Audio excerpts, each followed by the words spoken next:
Hello, glorious Gaians. Thank you for joining me, Amber, for a pick a card reading. For those of you who are returning viewers, I appreciate you so much.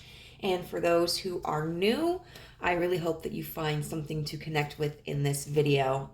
But always for new viewers and returning viewers, remember just to listen to your gut, and if something feels like it applies to your situation, you can accept that message. And if it feels like it doesn't apply to your situation, then you can just toss it out. I will take a moment to let you guys know that I have opened up my schedule for personal readings. You can find the rates and the options in the community category when you're looking at the page's profile. Otherwise, you can email me at guidancethroughgaia@gmail.com, which I'll have listed down below in the description box as well as a reminder. I would be honored to do a personal reading for you. Moving forward, we are going to be discussing what is being triggered in your life. And so we have 4 piles here. Each pile is going to represent an area of your life that is being triggered. And what we will do is we will look at kind of the origin of that trigger, how it is currently affecting your life, and advice on how you can begin to heal that trigger. Now, of course, especially with things like the origin or how it's currently affecting your life, you may feel like, depending on what comes up in the reading, if it's very specific, you may feel like that doesn't apply to you. But I would still encourage you, especially if you know that you are experiencing this particular trigger, to listen through, because the advice may still be applicable to you. So without further ado, we have pile 1 with the ruby and fuchsite. This always makes me think of a Jolly Rancher.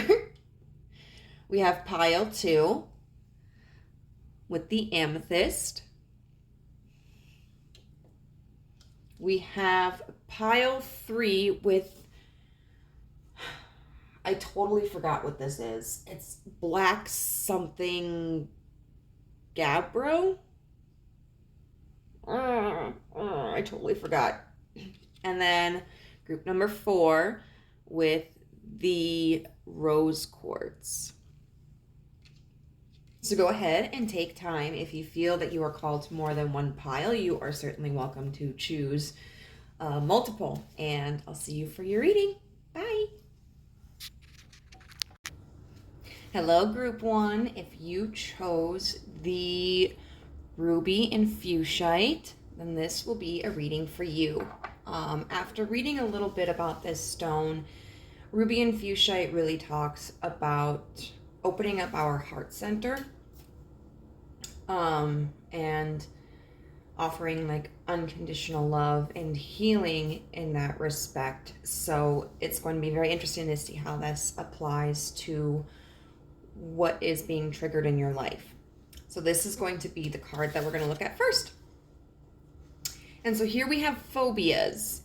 And before I start, I definitely want to acknowledge that an online general tarot reading is no substitute for professional help.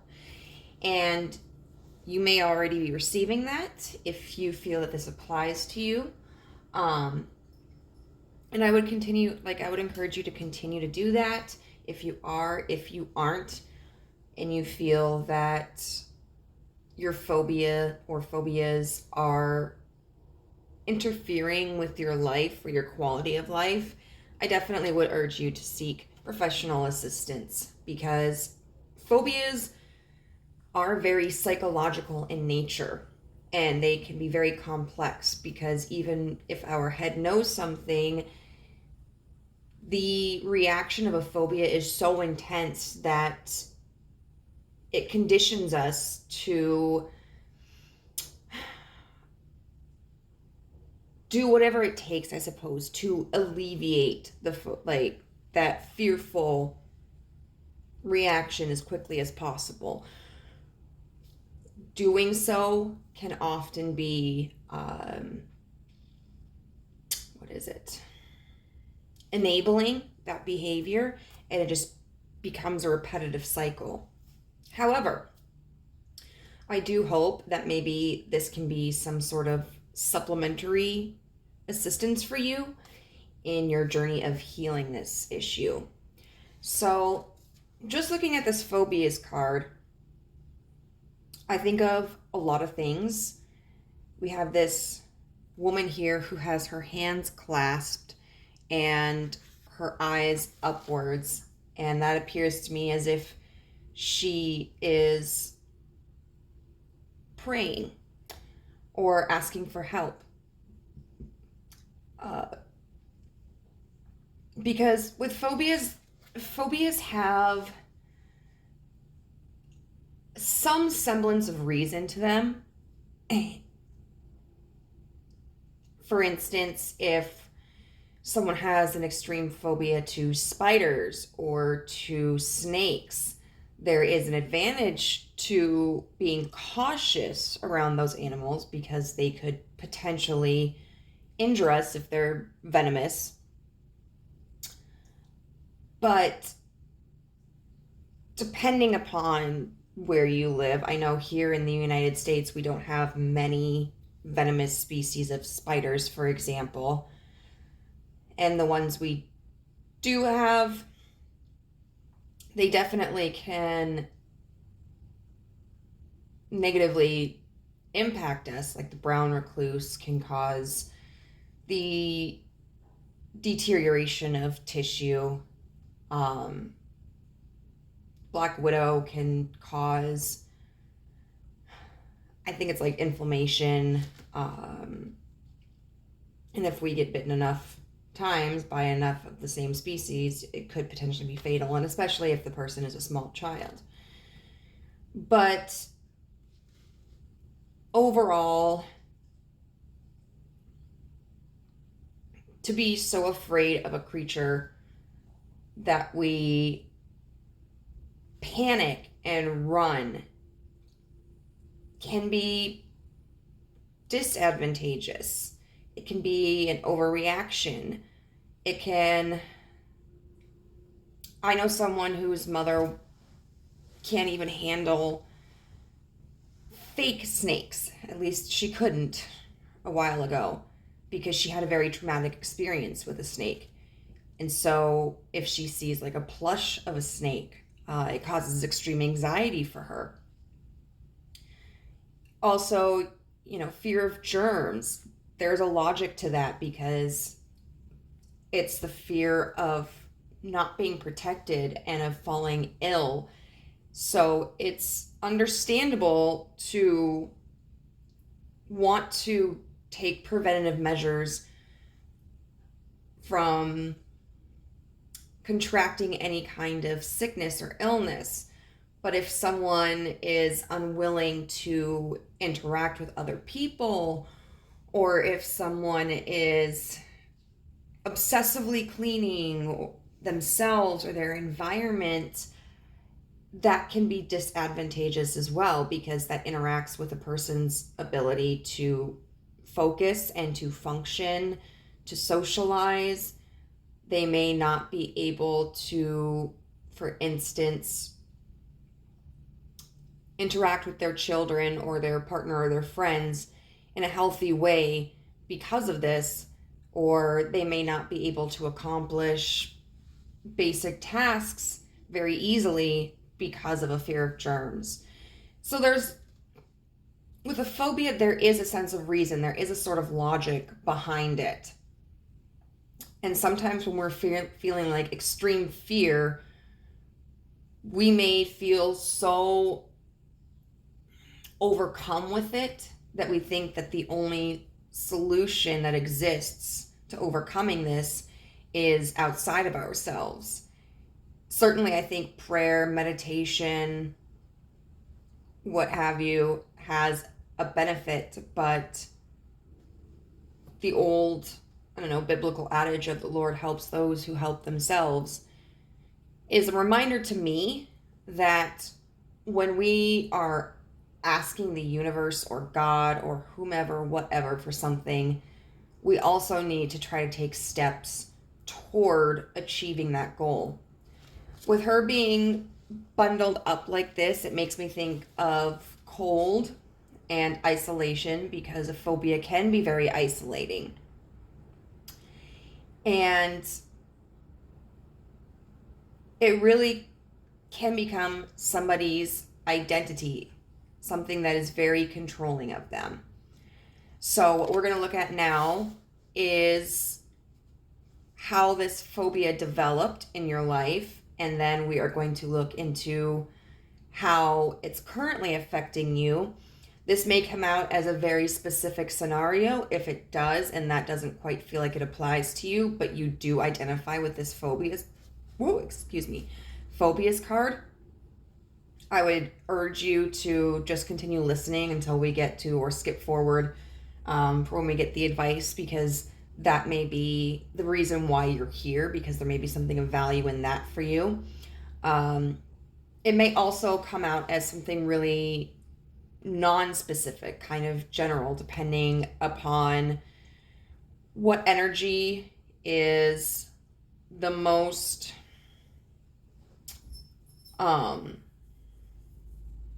the most polar, whatever energy is the strongest. And so if there are people watching who are all dealing with very similar situations, it's going to lay that out in a more specific description. Whereas if a lot of people are experiencing phobias but in different ways, and they manifest it in different ways, it's likely to be more generalized. So we are going to look at how this phobia or these phobias developed in your life. And if this resonates with you, it might be something that you already know, which is fine. It's just further confirmation for you. But sometimes we are unaware of what factors result in a circumstance or situation. And so hearing an outside perspective may open up, allow for an epiphany where it's like, oh yeah, that makes so much sense. But also note, if it doesn't make sense, don't worry about it. Because, don't try to force something that doesn't fit your situation. All right, so universe, how did this trigger develop in pile one's life? How did this trigger develop in group one's life?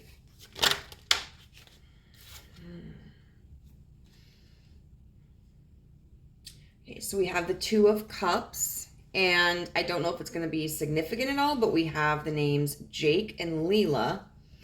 Also interesting how I mentioned a snake as one of the phobias, and we have a snake right there. So the Two of Cups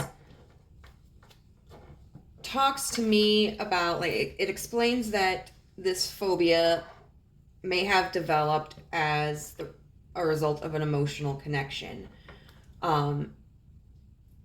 which phobias certainly are emotion-based. We fear, but it may have been a situation with another person that you are connected with emotionally, or were connected with, that caused the development of this phobia.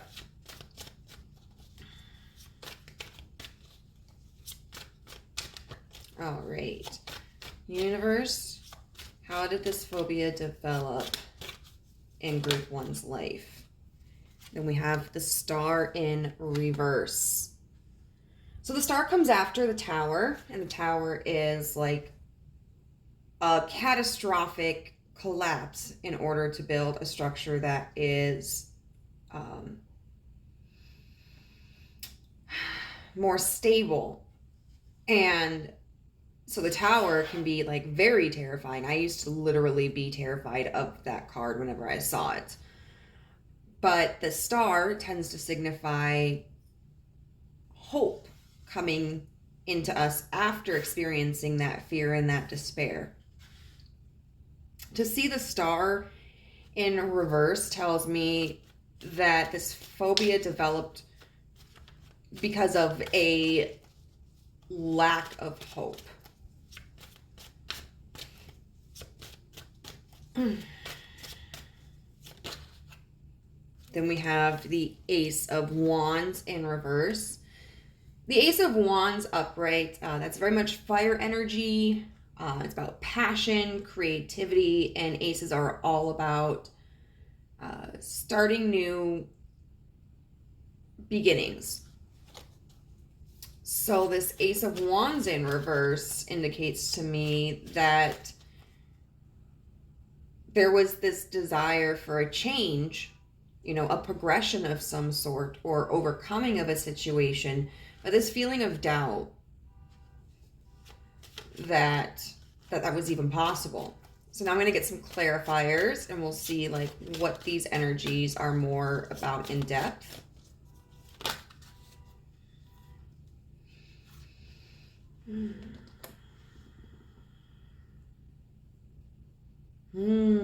Okay. We have the Ten of Swords in reverse. So the Ten of Swords talks about defeat. It can be about like winning a battle, but being exhausted by the end of it. Now, in reverse, it can talk about trying to release that exhaustion, trying to release the stress and the weight of excuse me, of these wounds. And so what I feel, this looks like it is coming in as a very specific message. But what I feel is that in the past, you may have attempted to connect with someone emotionally, may have been romantic, may have been platonic, but whether in the past you had experienced difficulties with this very person, or it was another person that you experienced difficulties with, you may have developed a sense of being scared to trust someone again, or for a while kind of being pessimistic. But with whatever this connection was, you were trying to let that go. You were trying to let that heaviness go and give this another, like, give a connection, like a true emotional and vulnerable connection, a shot. For underneath the star reversed, we have the Hierophant. Now, the Hierophant is often thought of as the marriage card. The Hierophant specifically talks about like contracts and tradition.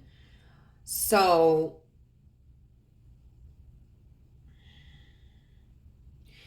it could be that for some of you,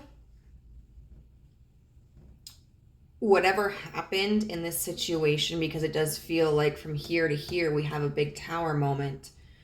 For some of you, it may feel like you could never go back to the way things were with this person, or kind of the traditional connection that you'd had previously. Or it could also be that if this was a romantic connection, whatever happened here resulted in you feeling like there was no hope for true intimacy, that you're never going to find your person, that for as much as you may have wanted a life partner, that this wasn't going to be a possibility for you. And even here with this Hierophant, it's interesting because we have a huge wave of dogs just running, which makes me think of like running from commitment. Then we also have this fox here, and foxes can really be about masks and deceit. You know, but it looks like we also have, I think that's a dove. Dove and poppies. Now, red poppies there's some symbol for war, like lives lost in war, I think. And so to have both the dove in between both sets of red poppies, it feels like there was this idea that both of you have been hurt, both of you have struggled, but this was going to be the connection that overcame those struggles. This was going to be a genuine, healthy dream connection. But possibly this fox over here, who I feel like may have been this person that was involved with all of this, you may feel was more deceptive than honest. Because we have a beagle right here, you know, and beagles are very loyal dogs. You know, they stand by their hunter's sides. They go and they fetch the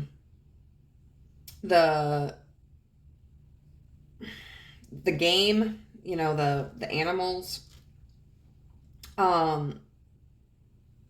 They can be, I remember, you know, watching a lot of television shows or cartoons where they have a beagle, and the beagle kind of seems like a little bit of a lazy dog sometimes.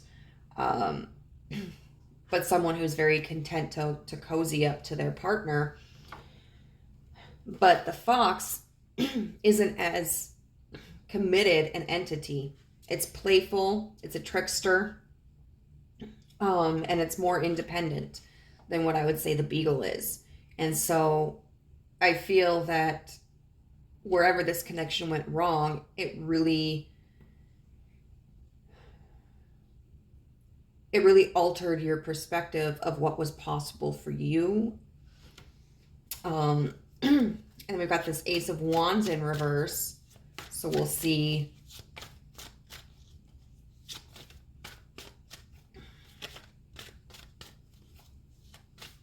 what that's about.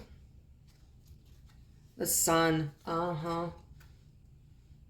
The Sun is the happiest card in the tarot deck. It is all about clarity. It is about joy. It is about fertility. A lot of times when we see the Sun, it's a person with like a child. So in other types of readings, it can be about pregnancy, children. We have butterflies here, which are symbols of transformation typically, and sunflowers, which always to me represent like hope and vitality. But with this being underneath the Ace of Wands, it feels like how this manifested in your life was you just felt and may continue to feel like you're never going to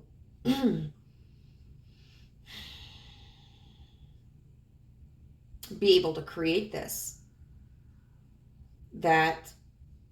Which to me makes it feel like you sense that there's something wrong with you. That you have a flaw that has affected every connection of importance, that you feel maybe you draw in the wrong kinds of people.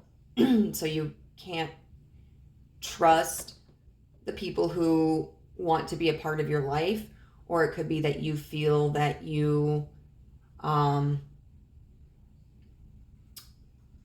of sour your connections, and that kind of like anything I touch dies, that kind of mentality. Which I will tell you this, you know, I understand that feeling, but it may be that there's something in you that needs to heal so that you can attract and create the type of relationship or the types of relationships that are genuinely positive and joyful and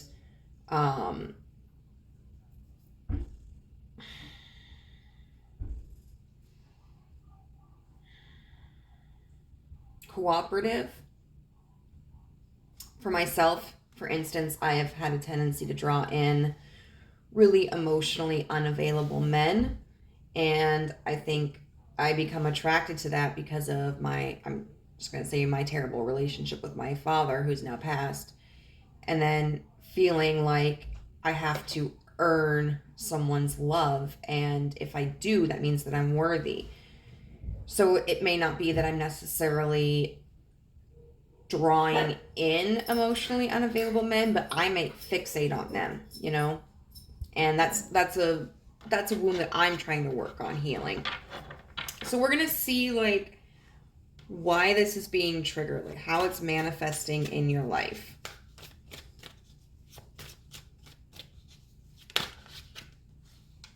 We have the moon. Very interesting. The sun and the moon. So there's an illusion. And it's very interesting with this card because this dog is looking at itself in the reflection. And so what that signifies to me is that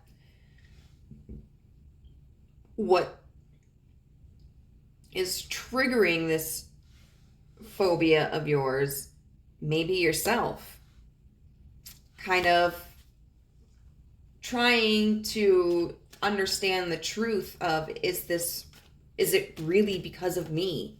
What's wrong with me? It's kind of like, I don't know if you ever saw Zoolander, but it reminds me of when Ben Stiller's character Zoolander is like, he's bummed and he goes outside and sees himself in a puddle and he's like, who am I? And the puddle is like, I don't know. We have the world in reverse. So the world is about cycles of completion. However, when it is in reverse, it talks very much about being stuck in a rut. The world is represented by all the fixed signs here. So we have Leo, Scorpio, Taurus, and oh crap, why do I always forget which one is fixed? Is it Libra? No, Aquarius, because Aquarius has the jug. So that may be of significance to you or not, but fixed signs find it very difficult to adapt. They can be very stubborn. So I definitely feel that that's indicating that this struggle to adapt, this struggle to change your perspective and being very stubborn in these persistent thoughts, whether you intend to be or not, is what's creating this incomplete cycle here. And then we have the devil in reverse. Upright, the devil can talk about addictions, obsessions, which would make very much sense for this phobias card. In reverse, it can talk about trying to let go of that. And so it feels like you are at a point in your life where you really want it to change. Because when we have this constant state of fear, when we reject ourselves all the time, it gets really exhausting and it gets to a point where you're just like, I've had enough. I don't want to live like this anymore. And we'll get some clarifiers.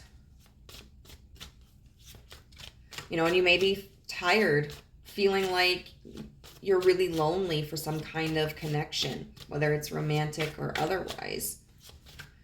You know, and when we're alone and we're lonely, like that's when thoughts can come up and we get stuck in our heads. And I'm going to tell you this. I am proud of you though for contemplating all of this, because it's easy for a lot of us to try to keep our minds active or to numb our minds so that we're not thinking about these things. But that doesn't serve us any good. We can never heal these kinds of wounds when we don't allow ourselves to analyze them. So we're going to get clarifiers.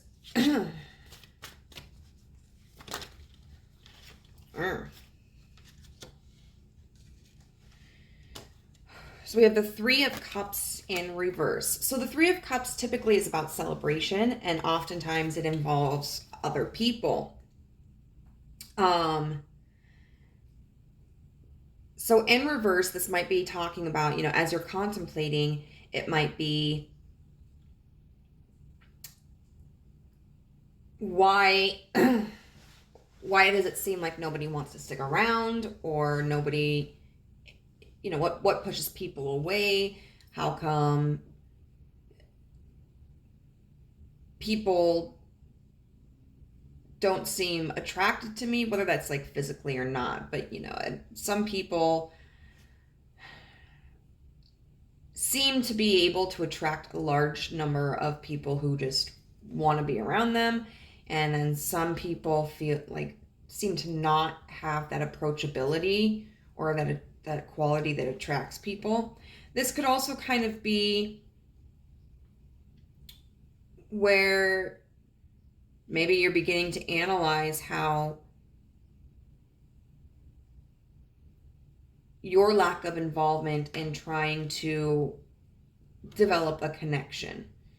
I want to go out and spend time with people, but I haven't been doing that, or I don't know how to do that right now, or I'm scared to do that. Then we have the World with the King of Cups. This is the World in reverse with the King of Cups. The King of Cups is somebody who is very emotionally intelligent and very emotionally controlled. And we do have several cards here that deal with emotions. And I'm not surprised by that. I would also say that swords, even though we don't have a lot of swords energy here, swords also make very much sense for the phobia, overthinking. But you want to be this controlled. You want to be confident in your emotional capabilities. You want to feel secure in yourself. You want to be able to express yourself. But you haven't completed the cycle in order to be able to do that.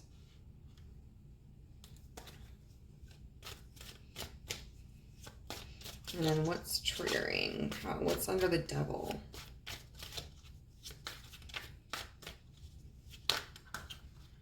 We got a couple cards.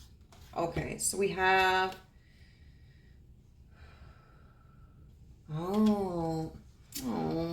We've got the Four of Pentacles here with the Seven of Cups. That's actually a really beautiful combination, and it makes so much sense for being under the Devil in reverse, because the Devil in reverse is trying to come out of an addictive or obsessive energy. We have the Four of Coins here. Now, coins, pentacles, they talk about like stability and being grounded and having security. And so the Four of Pentacles is somebody who is not willing or ready to share their resources. That can be literal physical resources, or it can be like, their resource of time, their resource of emotional connectivity, their resource of mental energy. So the Four of Coins in reverse really talks about somebody who is finally coming out of that energy, who is finally deciding, okay, I don't need to hoard my resources. I feel comfortable sharing them. And then the Seven of Cups is all about choices, about having the ability to make whatever decision that you want, feeling that there are a multitude of resources and options at your disposal. So you are triggering yourself, and that's good. Like, that is good, because you are thinking about what you want, why you don't have it, and what it's going to take to get it. And that is very commendable, because I know, as somebody who has extreme anxiety issues at times, asking yourself those hard questions, confronting your fears and your traumas and your wounds, that is difficult, and not everybody is ready to do that, and not everybody knows how to do that. But this is one of the best ways that you can start your healing journey. So I think that is awesome.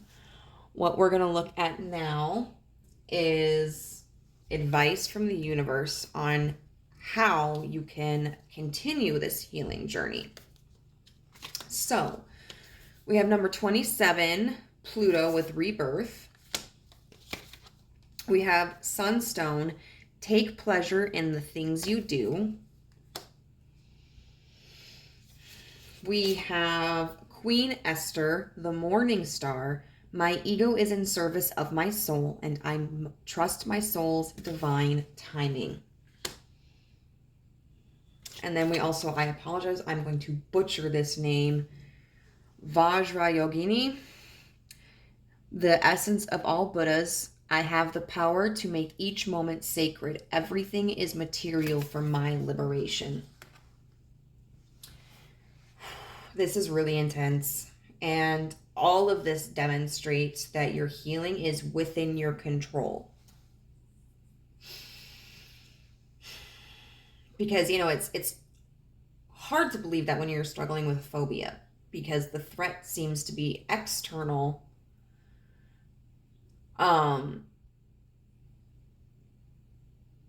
And can feel like it's out of your control to manage. But we have, let's start with Pluto here, Pluto rebirth. I think of a lot of things when I look at Pluto. Pluto in astrology is a very deep card, and it deals with things like trauma. It represents, in mythology, it can represent Pluto or Hades, a god of the underworld. And so when we are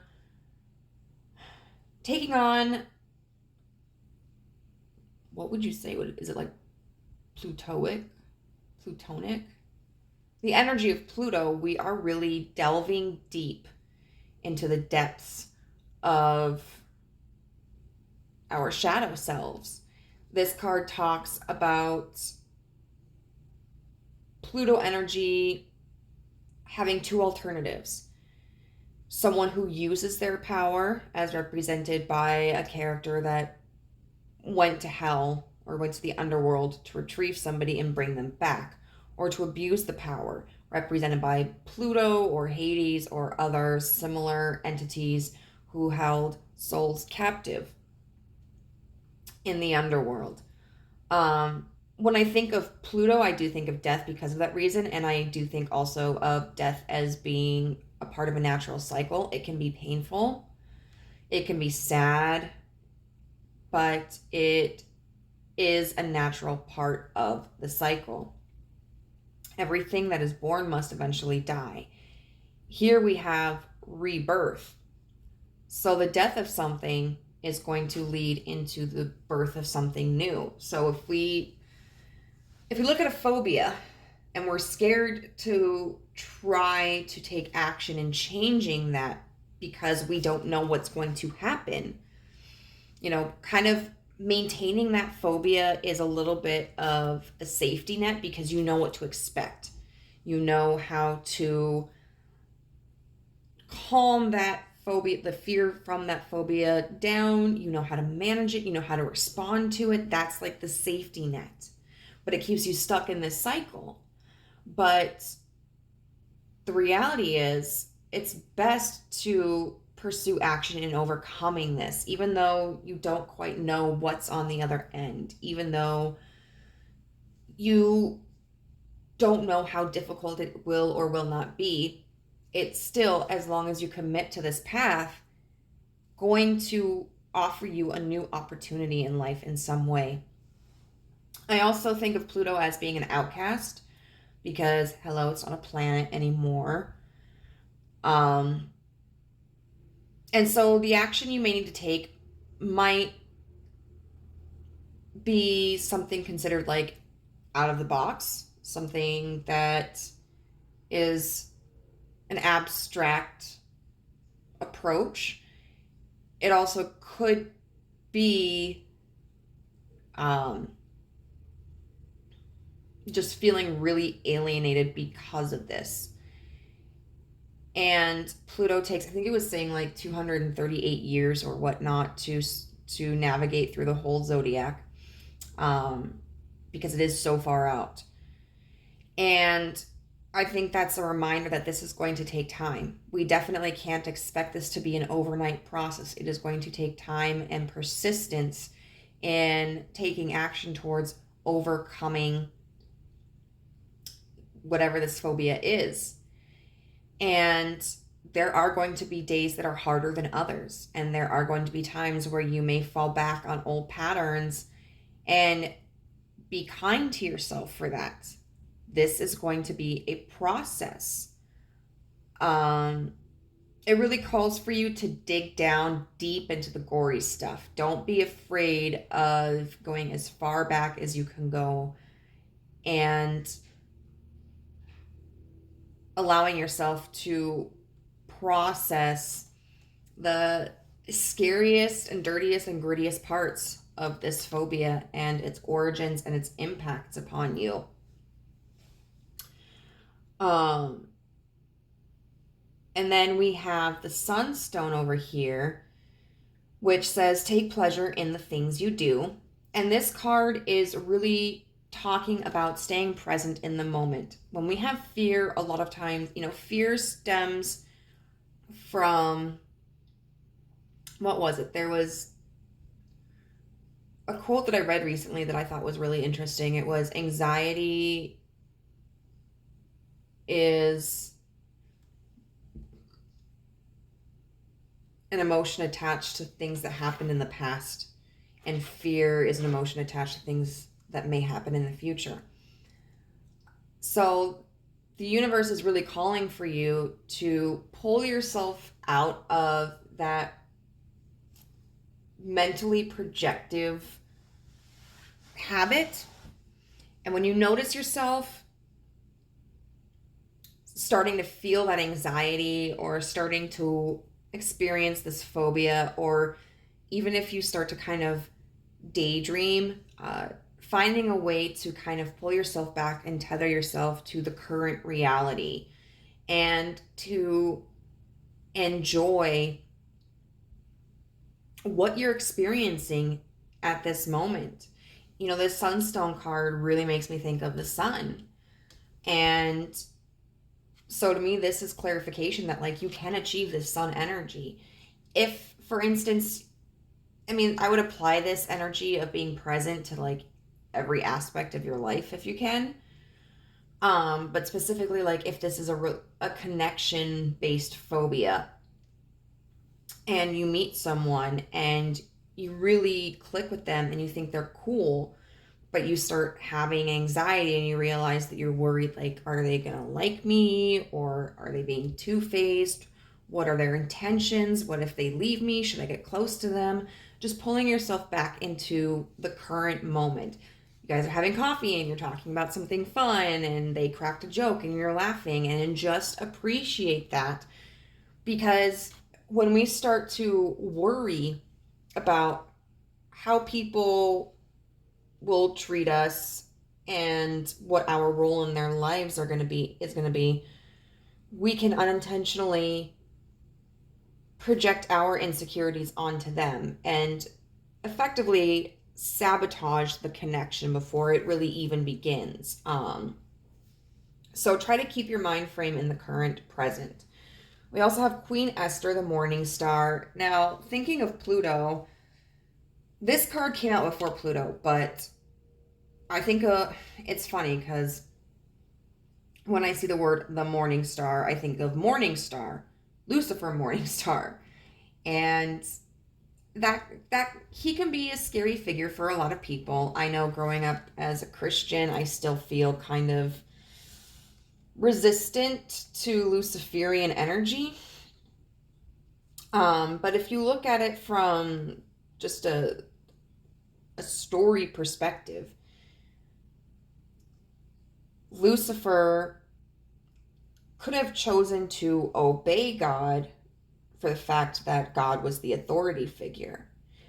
But Lucifer decided to take his own route, knowing that there could be consequences. And instead of allowing those consequences to terrify him and preventing him being authentic to himself, he behaved in a manner that was true to him. And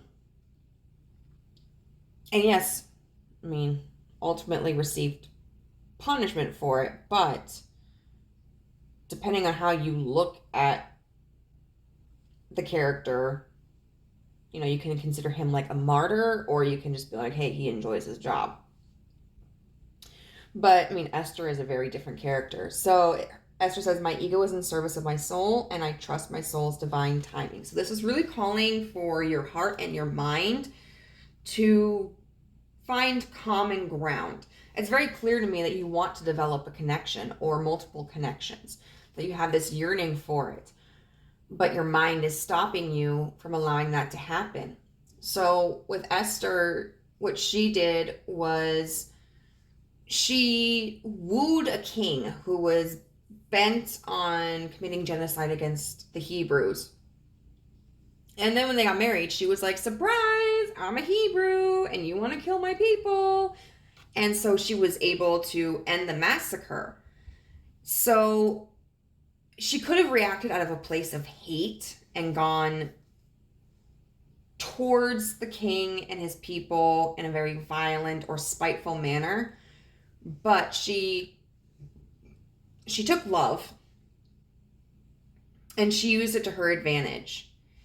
And what this card also talks about is allowing your mind to still so that you can listen to your intuition and trust in your own abilities. And trust that even though if something isn't happening right now, that it is coming. And finally, we have Vajrayogini, the essence of all Buddhas. I have the power to make each moment sacred. Everything is material for my liberation. So I like these two cards because with Queen Esther saying, my ego is in service of my soul, this is a reminder to you that, like, you can control your fear if you don't want your fear to control you. And this one's saying, I have the power to make each moment sacred. Everything is material for my liberation. You have the ability to free yourself from this. Now, it might take assistance from other people, it might take external resources, but you are the one that has to do the work. And as long as you dedicate yourself to it, you can. And this card is all about taking time to listen to your intuition, not just so that you can find peace, but also so that you can find clarity. You can see the truth of the situation. You can see the truth of why this experience impacted you so heavily. And then you can see the truth of the questions you're asking and the answers that you want.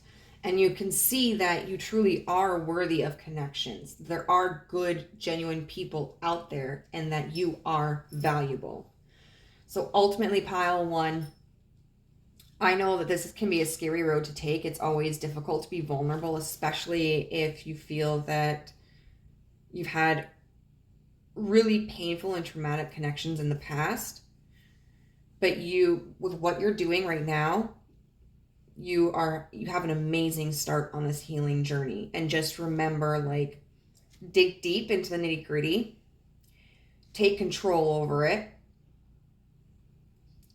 give it time, trust yourself, live in the moment, and work through the illusions so that you can see the truth. Now, finally, what we're going to do is we're just going to get this little affirmation card, this little confidence booster. It's a little bit further guidance from Spirit, cheering you on.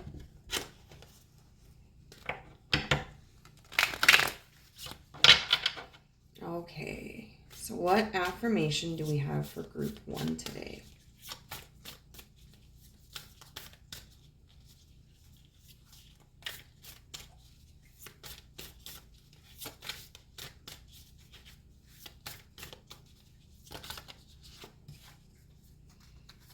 Communication.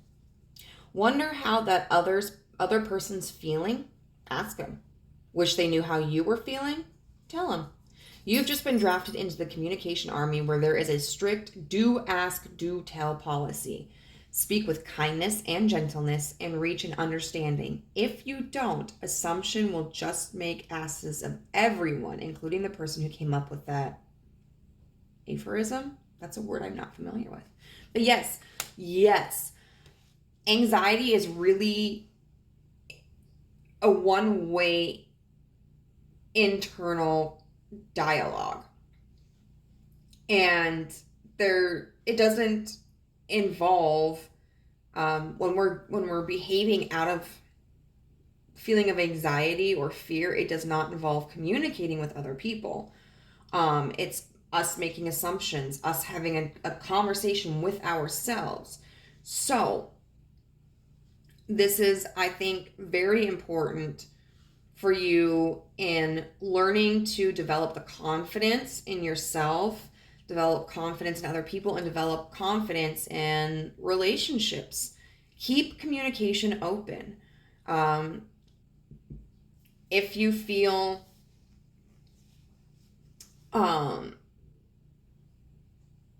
if you're worried that somebody's mad at you, it's okay to ask them.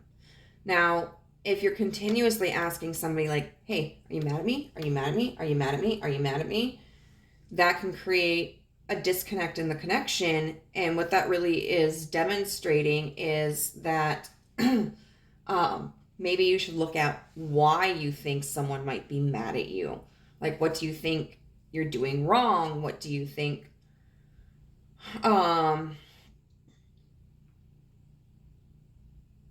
why are you afraid of them being mad at you? That sort of thing. And then also, like, you communicate your feelings with them.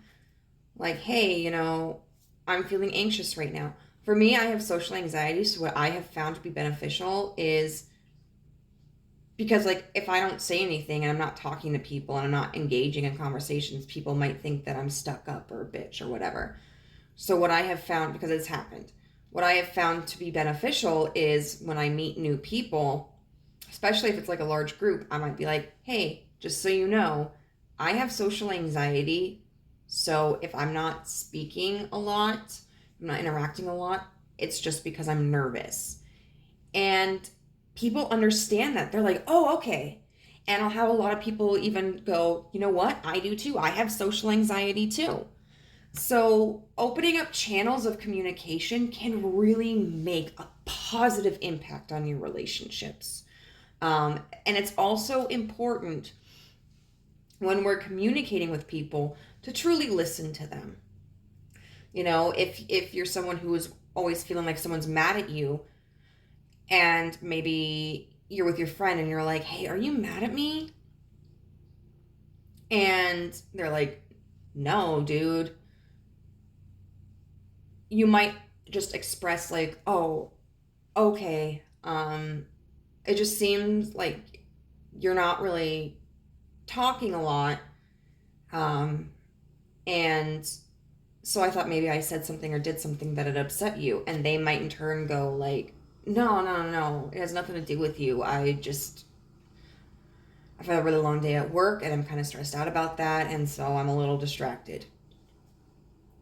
And that is a really healthy way to communicate, in a way where it's not just momentarily verifying like, okay, they're not mad at me. They say they're not mad at me, but what if they're really mad at me?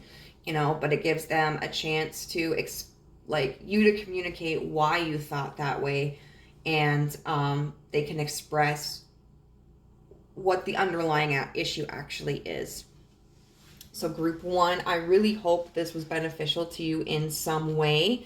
If you feel called to, I would love if you left a comment letting me know how this resonated with you. I would also really greatly appreciate, if you haven't already, hitting that subscribe button and selecting the bell so that you get notified every time that I upload a video.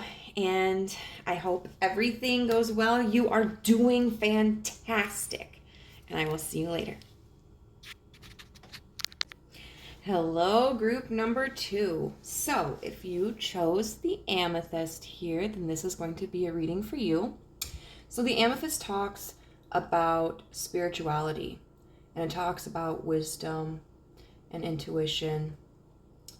And so I think that is something that is going to be pretty important in your reading. Now we're going to look at this card, which describes what the trigger, like what trigger is occurring in your life. And then we're going to look at how it developed in your life, how like it's being triggered now, and these may be things that seem obvious to you. You may be aware of them, or you may have been unaware of them consciously. If it clicks, and you're like, oh, that makes so much sense, great. If it doesn't, and you just feel like it doesn't apply to your situation, don't worry about it. I would still recommend continuing down to the advice portion of it if you do feel that this card matches a wound that exists in your life, because there may be an important message in that pile for you. So right here we have Mother. So it appears that you are someone who has a mother wound. And I can see this in kind of,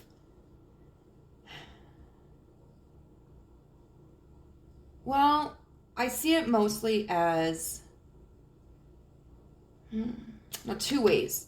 I can see this as a representation of the ideal family that you may have pictured and wanted but never received. Or this may be symbolic of this mother being overbearing with her kids, just with this deep closeness. I mean, they all do look relatively content. That could be a mask. I feel that there definitely was some, or is, some like tension with your mother. That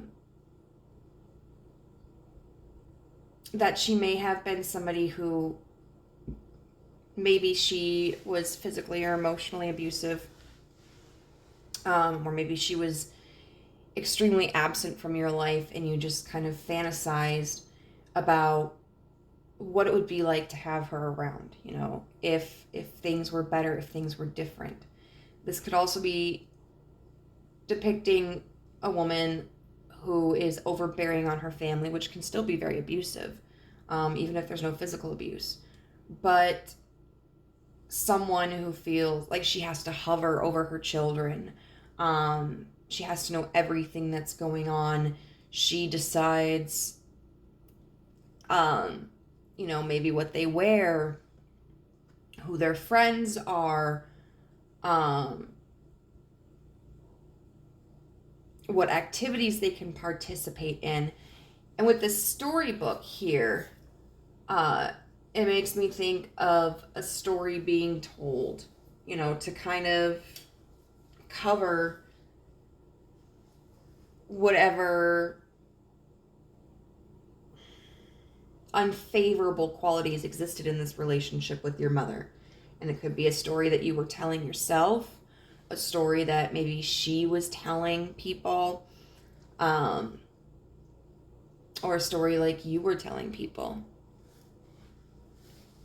So we're going to look now at how this trigger developed, what the origin of it was, and this may be something very specific. Like with the last pile, it did pan out to be a pretty specific scenario considering what the trigger was. Or it may be pretty generic. The universe kind of prioritizes different ways of communicating based upon what information is most beneficial to know. So, universe, how did this trigger originate in group two's life? What caused this wound to develop? Okay, oh, you know, just so many cards.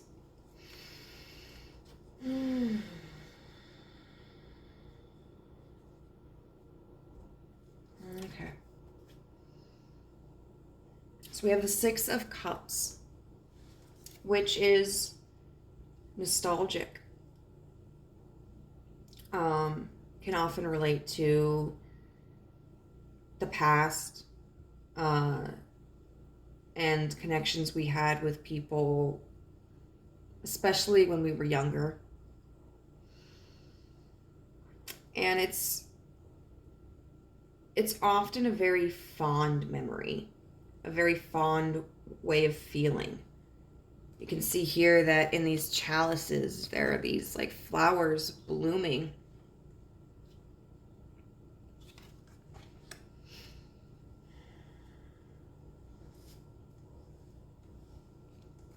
Then we have the Ten of Pentacles. The Ten of Pentacles is all about stability.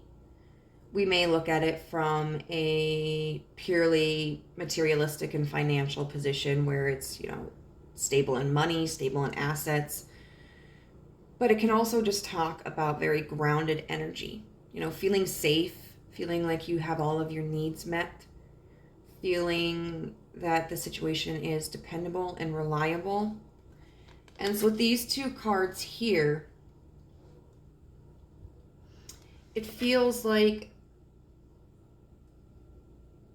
there was a period of time where maybe your family life and especially your connection with your mother figure was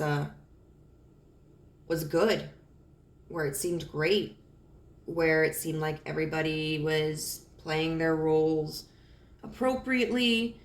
You know, there was an equal amount of respect and also freedom, that it was healthy, that the family unit was strong. And it seems like what created this wound is like in part longing to have that connection return to that place. Because nostalgia can often be a very positive emotion, but when it's attached to a wound, it can be painful. You know, it can sometimes feel like your heart is being wrenched out of your gut and you just so desperately want things to go back to the way that they were. We have the King of Swords here. And that's interesting. So a lot of times when we have court cards,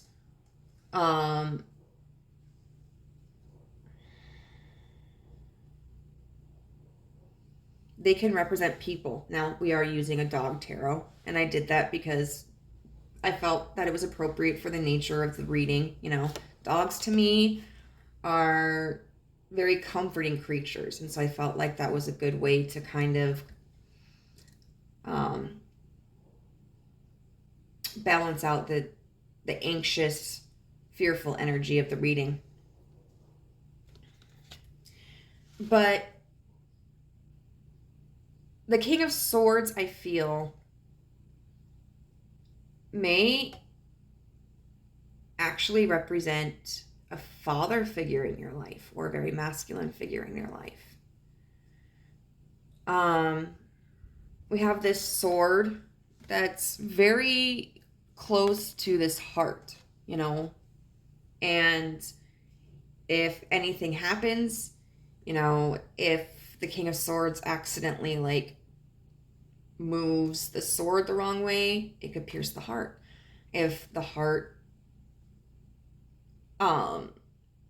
falls, could be pierced by the sword. Then we have this butterfly here.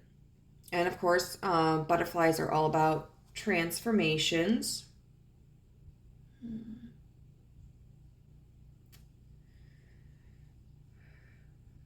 And so I feel that there was a balance that was somehow maintained by a father figure or masculine figure in your life. And that their departure, in whatever way it happened, kind of revealed or was the catalyst for your mother's instability, whether she was like overly controlling, or she was emotionally detached, or whether she was abusive. You know, this may mean, I feel like for some of you, this may mean that this important masculine figure in your life may have passed away, because I just keep thinking of this heart falling down on the sword as a symbol for literal death. And then also this butterfly, even though it's about like transformation, with this crown, I keep thinking of the words like entering the kingdom of heaven. And I'm not Christian anymore, but you know, having grown up in the church, I still use sometimes a lot of like Christian or Abrahamic faith references. And then we have this Nine of Swords in reverse. So the Nine of Swords is all about anxiety.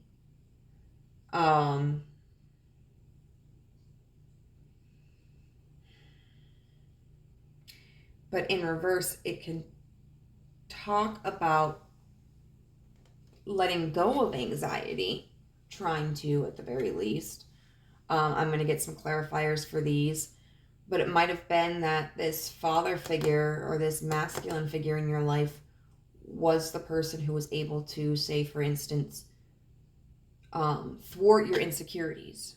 And if you were feeling anxious, calm you and make you feel safe. But let's go deeper into what these cards mean.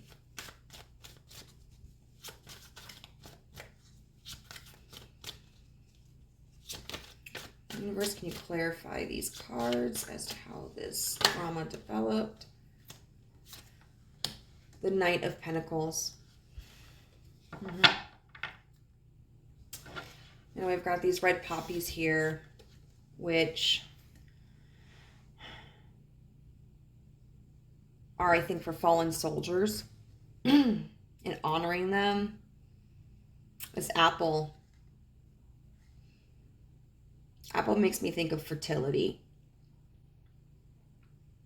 And we've got the pentacle here, which, I mean, when we think of like pentagrams, for instance, those are like circles of protection. And so what I'm feeling is that with this Six of Cups clarified by this Knight of Pentacles, it was that originally, before this wound developed, you felt like things were finally moving towards stability, that maybe it was slow, but it was steady and it was sturdy, and you were looking forward to being able to have this confidence of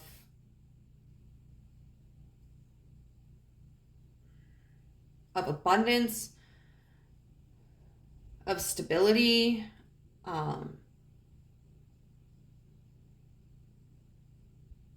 you know, I think of like with my home, I remember one day when I confronted a wound, and I told my mom, I said, you know, I'm not telling you this to make you feel bad or to say that you were a bad mother, because in many respects you were a very good mother. I said, but I'm mad at you. I'm mad at you because when I was a kid, like, I needed somebody to protect me. I needed somebody to be strong for me. And she was like, I know. She's like, I knew that.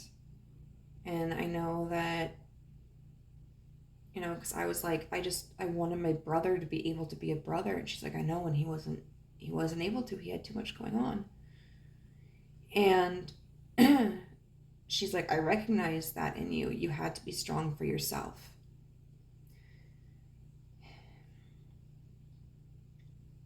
And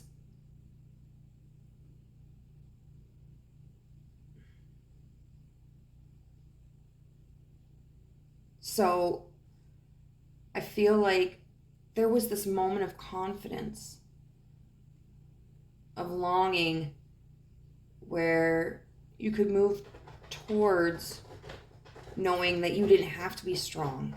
You didn't have to pretend. You didn't have to put on a mask. You didn't have to behave a certain way to appease somebody. Like you could be loved authentically for who you are and just live your life as a child. Have that normal experience. Diamond. Hey, sis.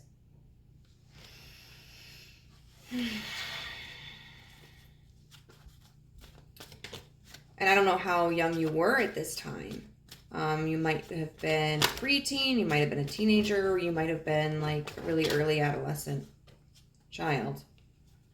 We have the Queen of Swords.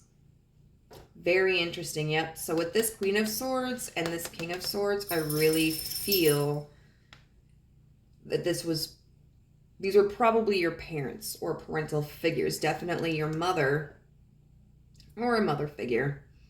And then your father or a father figure, like a stepfather. Some, you know, two people that you kind of had an equal authority in your life.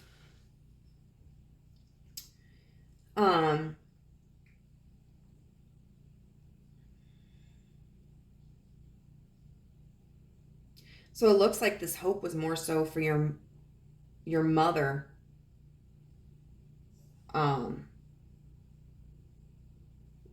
Becoming grounded, becoming more stable. You know, I think it's possible that this is somebody who had their own traumas that they never dealt with, or somebody who was struggling with some sort of mental illness. It should be noted that people who are mentally ill are more often victims of violence than they are perpetrators of violence. But certainly there are instances where mental illness can cause a hostile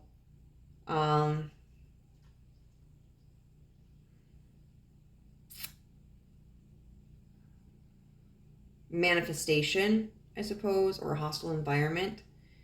And, you know, the Queen of Swords, who is somebody who's going to be very direct, and they're very clear-headed. They're very reasonable. They're able to communicate very proficiently and see all sides of a situation. And so it's like, I'm thinking of like, you know, wanting your mother to be clear-minded. So it's possible that there was a time that she was, you know, that things were kind of normal. There was, you know, some semblance of a happy home, and then something happened. It could be a mental illness or a personality disorder or an emotional disorder that developed later on in life.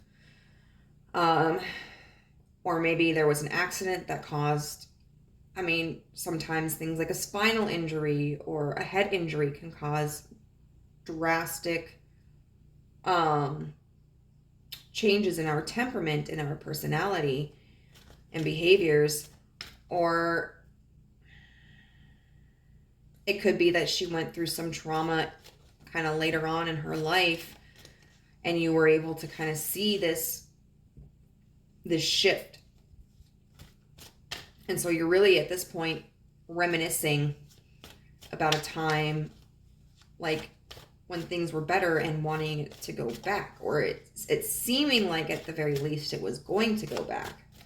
So let's look at this King of Swords for how this trauma developed, this wound.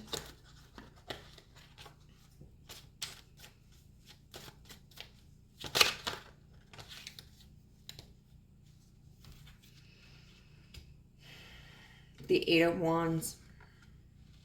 That's a movement card. So this father figure, this masculine figure that was kind of somewhat maintaining a balance, this is a very fast departure.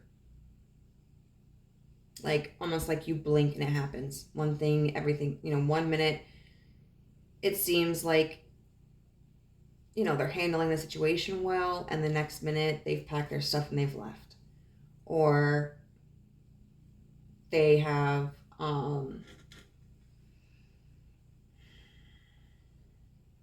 they've passed. But it's like in and out, blink of an eye. And I can see that may have been what the catalyst was for the situation that created this emotional instability in your mother. Or it could be that the emotional instability was, like, especially if he left, this emotional instability may have been the catalyst for him leaving.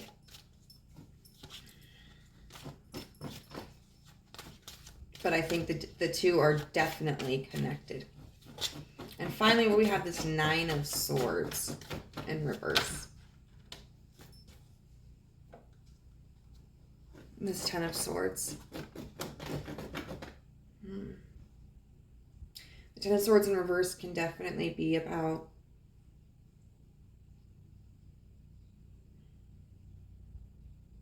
feeling release. Having previously felt like really burdened and overcome and exhausted. Being able to just let the weight of that go.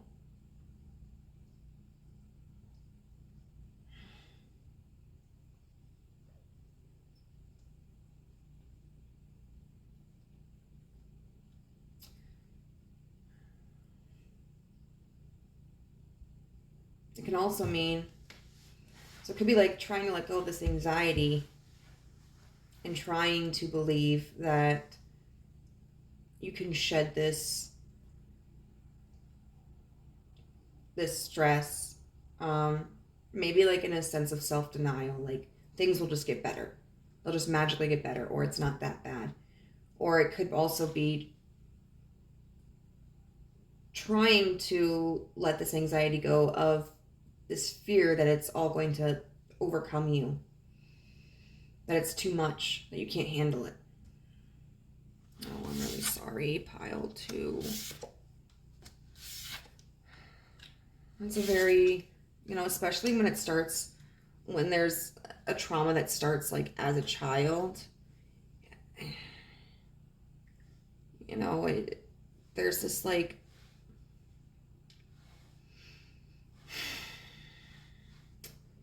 I know there's a certain energy that kind of attaches to that wound. Where you still kind of, like, even though it might be like 20 years later, 50 years later,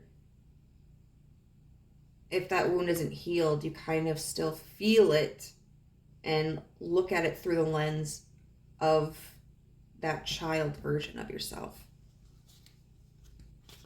So we're going to see like why it's manifesting in your life right now.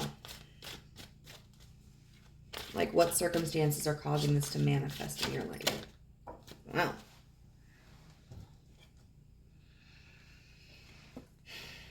The Three of Wands in reverse.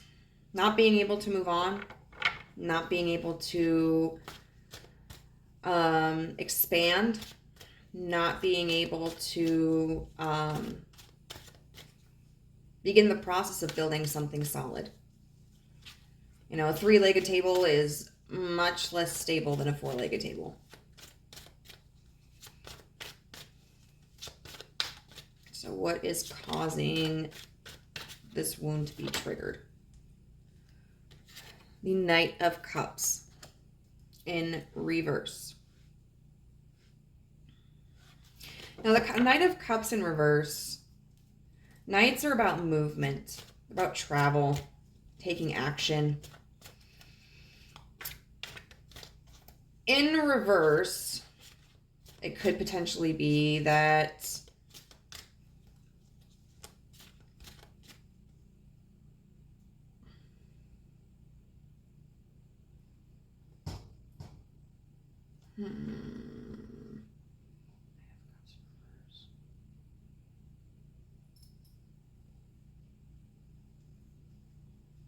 there's a lack of emotion, like trying to stay too logical or trying to ignore your feelings. Or it could also be like being very impulsive in your actions because of your feelings, allowing your feelings to control you.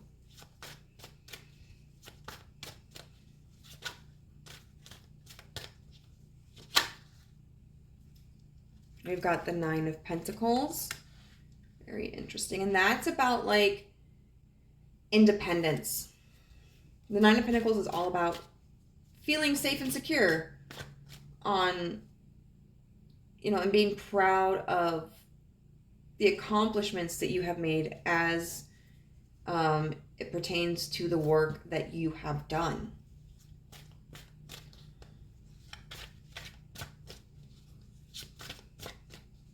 We'll get one more for the top row.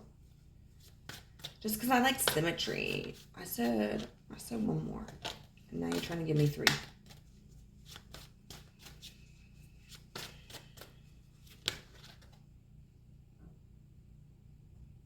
Okay. Okay, I'm going to take them both. So we have death here. And then we also have the 8 of Swords. And it's interesting because I believe this is a crow. And crows can often represent symbols of death, harbingers of death, foretellers of death. And then we have death here, where there is the carcass of a dog, the remains of a dog. Then a presently, or maybe no. That might be like this dog when it was alive, or like the spirit of this dog, because we also have this butterfly here for transformation. And we've got these clouds here, and then the sun kind of peeking over through the clouds, because death can be bittersweet. You know, something changes, and sometimes we don't want to leave something in the past.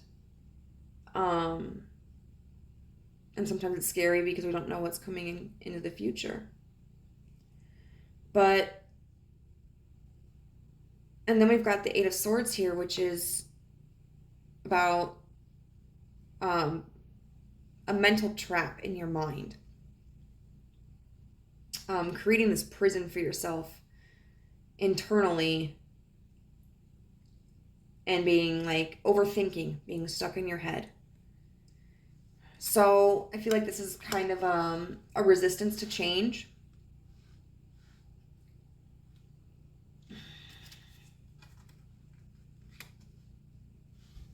But we'll get even more in depth here. Get some more cards to clarify these.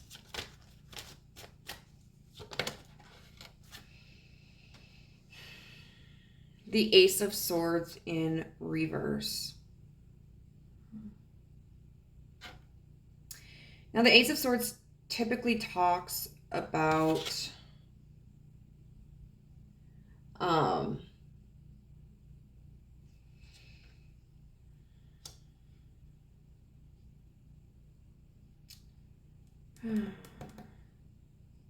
aces will typically tend to be about new beginnings. But the Ace of Swords can talk about coming into truth and knowledge.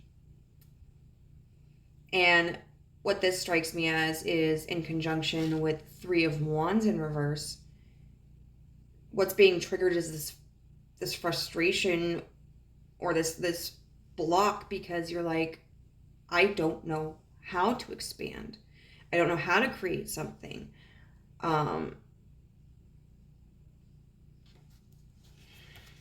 Because it seems like you didn't necessarily have, your mother may have been very restrictive of you, which could have potentially stunted your development and learning how to be an individual.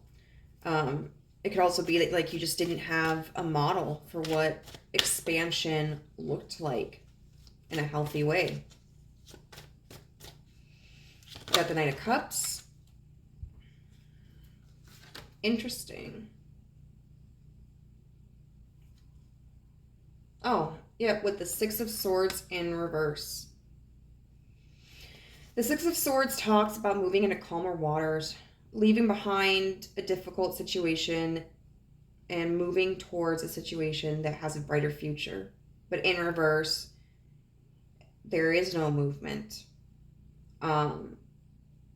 There may be like a lack of resources, or it may be a refusal to leave the negative situation behind. But with this Knight of Cups in reverse, what that definitely tells me is likely because of this lack of clarity and understanding of how to proceed, how to expand on your own, you may be resisting moving. You may be resisting change in your life.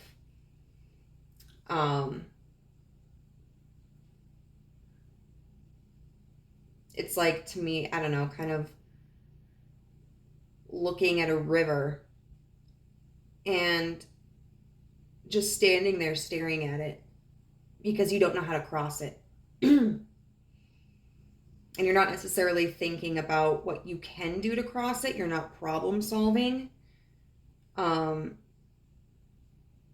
you are is seeing the other side of the river, which you kind of want to go to, but not coming up with any solutions on how to get there. And so it's just kind of like this melancholy sort of longing, but no movement. So we have this Nine of Coins here.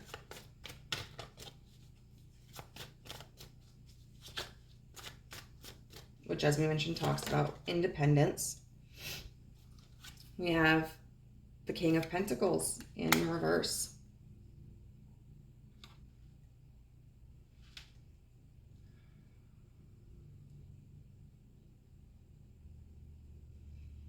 So this King of Pentacles could represent also this King of Swords in your life.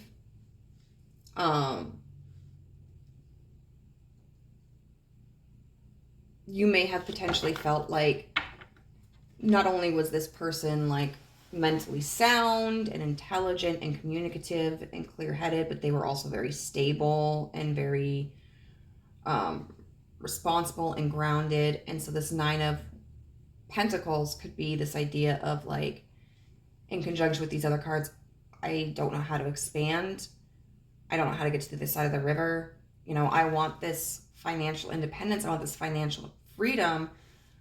But the person who was my model for something like this doesn't exist anymore. They're not in my life anymore for one reason or another.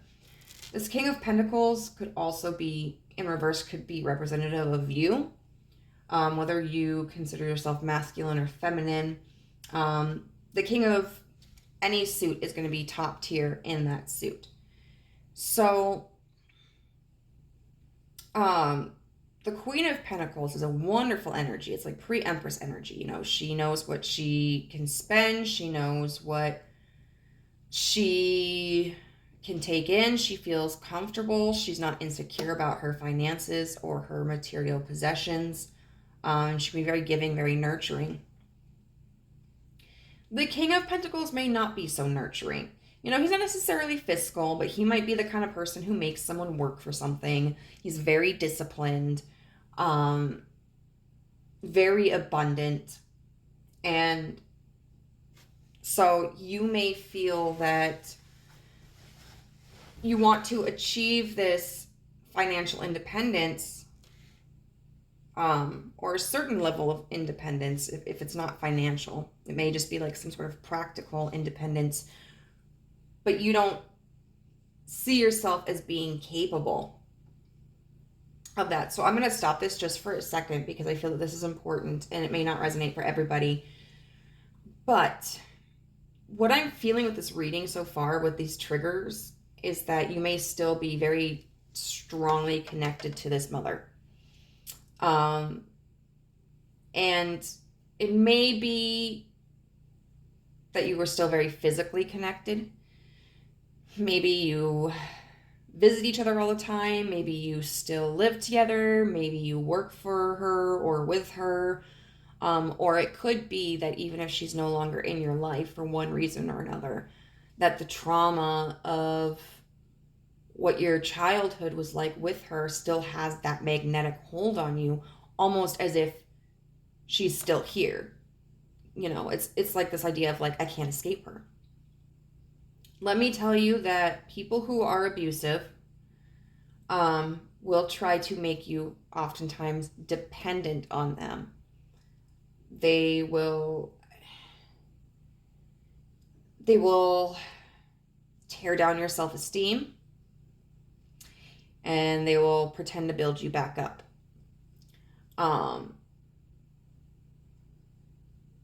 So that you see yourself as like flawed or wrong, but you can find comfort in them, or they have the answers. They can help you. Nobody else can, though. They may restrict your resources, such as they may restrict social interactions. So you may only really have a connection with, the abuser. They may restrict your way of earning an income. Maybe they won't even let you earn any money. Because the more isolated you make somebody feel, the less likely they are to leave you. And I mean, it can even work as a guilt trip the other way around. Like, I was just talking with this dude the other day about how, like, his friend is in a really abusive relationship with someone of 13 years who, like, doesn't work, doesn't do anything but goes out and drinks, and then throws these pity parties about how, like, he can't leave her because she has nothing. Which guilt trips him, manipulates him into feeling like he's responsible for her, and if he tries to detach, something bad is going to happen to her, and it would be his fault, which is incorrect. So now we're gonna treat these two cards as like the same card and see what card clarifies Death and the Eight of Swords.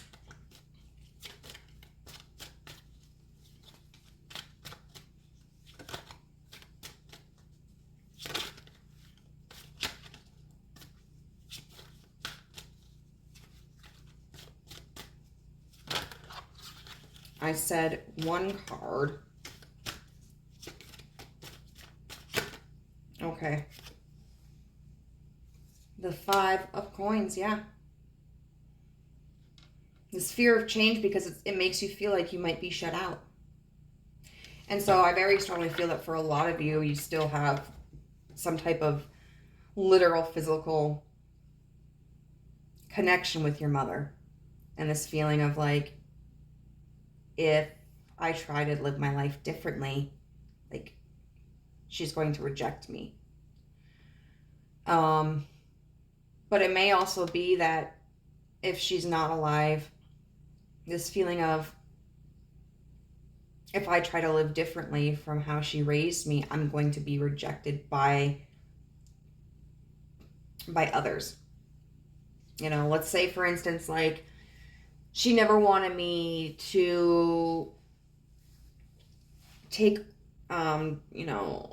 my passion for painting and try to make it a business because she felt it wasn't practical and told me I wasn't good enough. So, like, maybe if I really want to try painting, but I don't think I will because they might actually reject me. Maybe I'm not good enough. So I can see definitely different scenarios, but it's all stemming from like this fear of rejection and your inability to move forward and expand. So what we're going to do now is we're going to be looking at some oracle cards to gather some advice from the universe on how you can heal this wound moving forward. Now, I will say that it can be beneficial to talk to a professional about things like this, especially if this wound is really impeding upon your life. But I am hoping that regardless of whether you choose to see a professional or not, that you are able to find something of value in this reading that will benefit you on your healing journey. So we've got number 13 with strength, dignified in reverse. We've got 47, ninth house, exploration. We've got Thekla, I think, the prophetess of true power. I call my power back from all times and all places. I am my own. Then we have Unakite, live in the now. And then Pyrite, let the money flow in.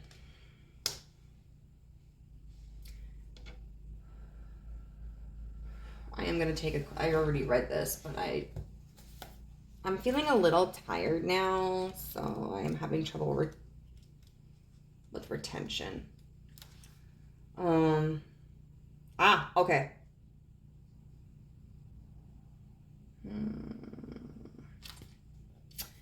So, dignified is like an aspect of a planet in your natal chart. What it means is that a certain planet in your chart coincides with the astrological sign that it rules, or an astrological sign that embodies the qualities that are best suited for that planet. So for instance, the book talks about Mars. You know, it's dignified when it's in Aries, which is a planet that it rules.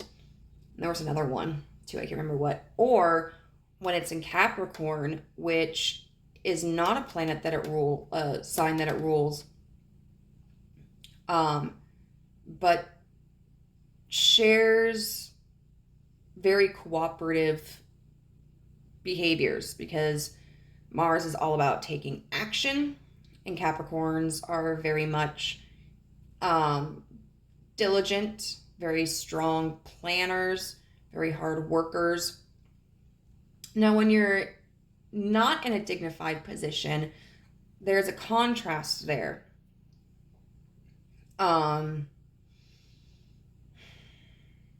You know, if you look at your Mercury sign, which is all about like communication, and your Mercury is established in an astrological sign that is known for not being openly communicative, that's when you have something that's, you know, an aspect that's not dignified.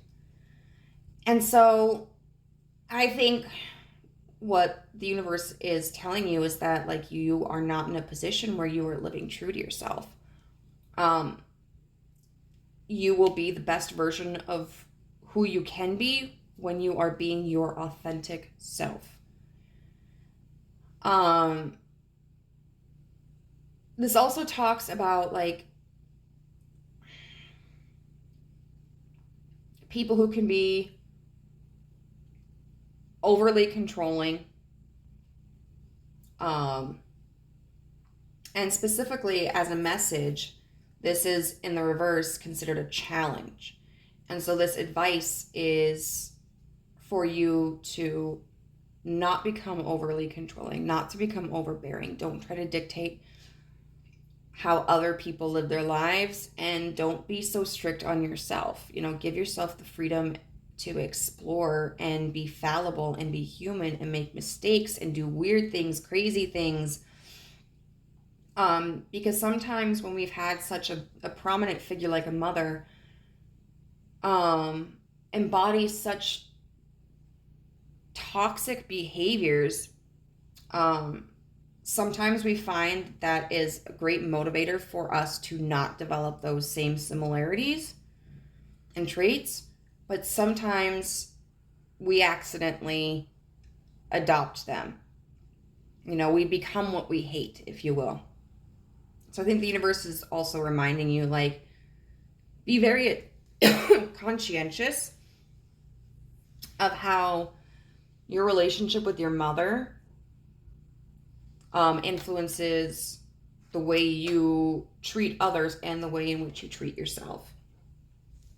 Now, the 9th house is about exploration. You know, it's literally like a ship's steering wheel. We've got a spaceship here. We've got a telescope. We've got the compass rose. We've got a hot air balloon. All kinds of methods of travel.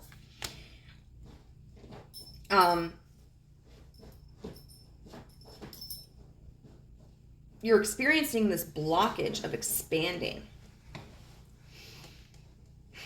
And it could be literally physically traveling. Maybe you live in the same house as your mother, or in the same complex as your mother, or the same town as your mother, and you just like, you want to create physical distance between the two of you, whether it's because you want to create a separation between you, or because you just genuinely have an interest of living somewhere else. But this card is telling you to do it. You may not know how right now, and I understand how that can create a lot of intimidation and a hesitancy towards movement. But the great thing about knowledge is that you can always gain it. But how you gain it is by doing it. Doing it could literally be just like research. You know, how do I apply for a house loan? Or how do I rent a car? But it can also mean just like physically doing something. Let's say you have, like, you want to go to the next state just to like explore, like a little vacation for yourself. Take your money, rent a hotel room, drive yourself there, or take a bus there, or whatever method of transportation is best for you, and just do it. The more you worry about how you don't know how to do it, the more time you're wasting when you could have already done it, already learned like how to expand in the way that you're wanting. And this card is also just encouraging you, like, do things that you normally wouldn't do, or do things that you want to do, but that you feel like would be frowned upon. But, you know, be true to yourself and allow yourself to experience experiences and connections and interactions outside of this connection with your mother and what she has deemed acceptable. We have Thekla with the prophetess of true power. I call my power back from all times and all places. I am my own. And that is amazing because, you know, whether or not your mother is still around or alive, you know, even if this woman is passed, you might be going like, why am I still like this? You know, she's been dead now for like 10, 15 years. Like, why am I still so hung up on this? You can still take that power back from that time and go like, no, like, I'm not going to let her control me anymore. Even though she's passed, you know, I'm choosing to take my power back. I am my own. Your mother doesn't own you. Your mother doesn't decide things for you, especially now that you're an adult. Like, the goal of parenthood especially in like Western society, because I know family dynamics are a little bit different in like Eastern cultures. But the goal is to raise your kids and nurture them and teach them about life so that they can function on their own as adults. And sometimes there's a family member that has a tough time allowing that to develop. So, like, we have to take that power back for ourselves. Now, Thekla, she didn't want to get married. She wanted to be, I don't know, like a minister or something like that. But because she was a woman back in the day, it was expected of her to get married. Like, that was her value. So she declined her first marriage, and they attempted to burn her at the stake for it. And then when she was out on the streets, some dude saw her and was like, yo, I want to marry her. And she was like, nah, bro. And so they tried to stone her to death. And she went to, I think it was Paul, and talked about how she wanted to be in the ministry or whatever. And he was like, you're not ready, girl. And she was like, bro, like, I'm going to show you. And so I think she was like sentenced for some crime or something. Probably being a woman. And they threw her into the pit with a lion, which we can see here on this card, and the lion kissed her, gave her a lick. Then she was thrown into an aquarium or whatever, pond with sea lions, and I don't remember what they exactly did, but they didn't harm her. Oh, because I don't know, she did something and there was like a ring of fire that encapsulated her. And so then like Paul was like, sis, you got it. And she's a representative of somebody who defied the rules that other people made for her and came out victorious because she had a belief in herself. And in a religion where, and in a society where women are not always valued in the same way and given the same opportunities as men, she became a figurehead. And then we have Unakite with Live in the Now. And that's interesting because it was present in a different card from a different one of these other two decks. But both pile 1 and this pile are talking about living in the present. It can be very easy to ruminate on like the past or the future or what ifs. And I think that there's definitely a time and a place for that. You know, it's good to learn from the past. And it's also good to prepare for the future. But we should spend more time in the present than we do in either one of those. When we spend too much time in the past or the future, we are neglecting our present day needs. We are not knowing, we don't know how to appreciate what's going on in the present. And we are really hindering our progress because we're focusing on something that is really at this point in time beyond our control.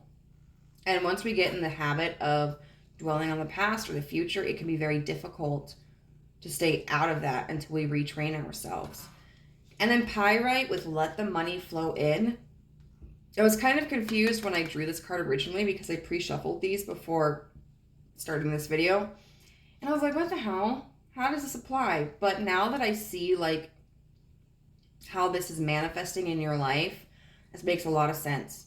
If you find that you are dependent upon this mother figure in some way, or that like your relationship with your mother has instilled in you certain regulations that you maintain of yourself in spite of what you truly want, the universe is really encouraging you, take that independence.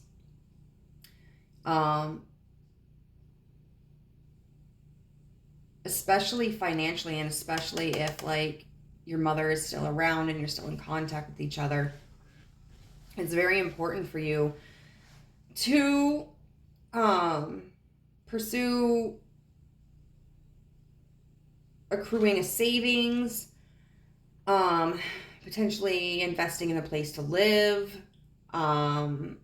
if you need a new job or a job at all, applying for one of those, so that you can have a foundation that allows you to manage and maintain and dictate your own life, and you're not being repressed or oppressed by this figure.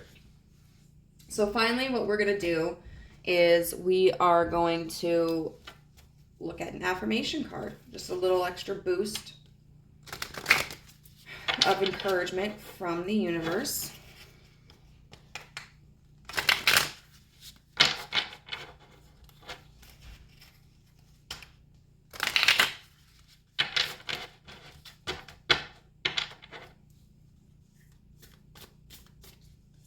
Okay, so universe, what affirmation would you like to give group 2 today about their situation?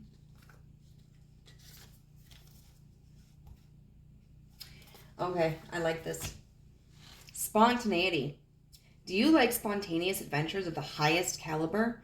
The only acceptable answer to this question is yes. So buckle up, Charlie. There's a pretty good chance your name is not Charlie. That's an annotation there. You're about to take a wild ride through the unexplored, unconventional, and underrated. You are about to learn that yes is a magic word with the power to unlock new dimensions in space, time, and after-hour hangouts. Yes will lead you to experiences you didn't think possible and teach you that lifelong friendships are sometimes lurking just behind a karaoke singer's mullet. You know, and that is, I think that's wonderful encouragement for you in this situation, because it seems like this mother figure really curated like what your life was supposed to look like, whether she did that intentionally or whether like her actions instilled in you like a sense of fear to where you continue to maintain that same structure for yourself. Let loose. Don't think about things for too long. You are already in your head enough. It's time to get into your heart space. And being spontaneous is going to allow you to do that. And it can start off as something simple. Absolutely. Like, hey, going over to see a friend. Going out to the bar for a night. I don't know. Investigating the town. The next town over. You know, it doesn't have to be anything big, doesn't have to be anything life-changing at that moment. Just do something without thinking too much on what it means to do that and the consequence of doing that. And then when you're doing that, enjoy the moment. Live in the now. And I tell you what, it's going to be scary at first, but you are going to find that it develops into an amazing sense of freedom and allows you to shed the restrictive layers that you have been bound by for so long. So pile 2, I really hope that this helped you in some way. If this resonated with you, I would love to know how in the comments below. And if you haven't already but are interested, I would absolutely appreciate if you could subscribe and hit the notification bell so that you are alerted every time that I upload a video, and just become part of the Gaia community. So hope you have a wonderful day and best of luck on your adventures. Bye. Hello, group 3. So if you chose this stone, which I now researched again, it's called, don't do this to me, Black Indigo Gabbro. One of the other names is also Mystic Merlinite. Then this is going to be a reading for you. So this stone is all about delving deep and also expanding.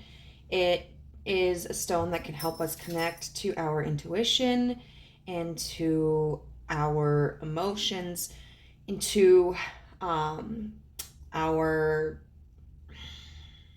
spirituality. And it's a stone that it asks us to go deeply into our emotions and work through pain and insecurity and limiting beliefs, and then to accept that we have the power to change things ourselves. It's a stone that's good for those who are stuck in a very limited mindset, those who feel powerless. I remember the number that it's associated with is 1, so it's about new beginnings. And it's connected to the third eye and solar plexus chakras. So let's see how that could apply to your reading.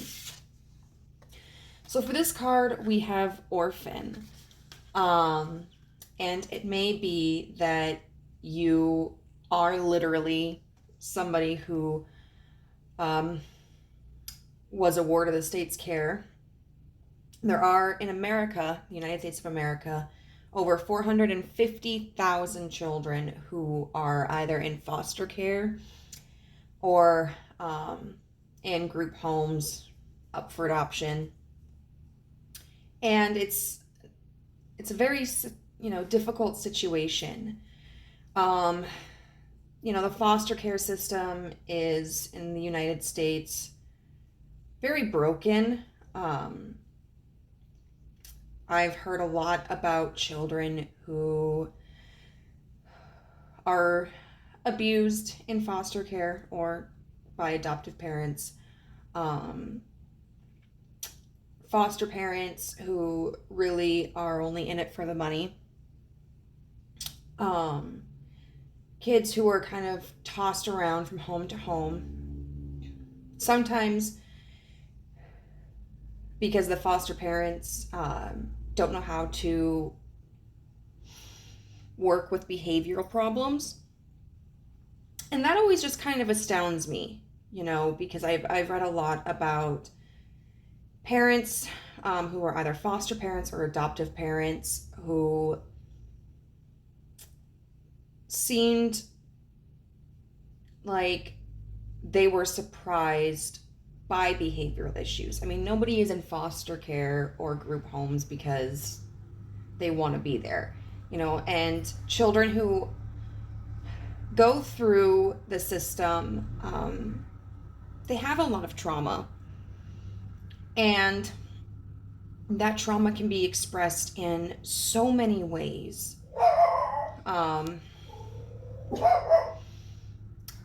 And it can be difficult because, the older a person is in the system, the less likely they are to get adopted.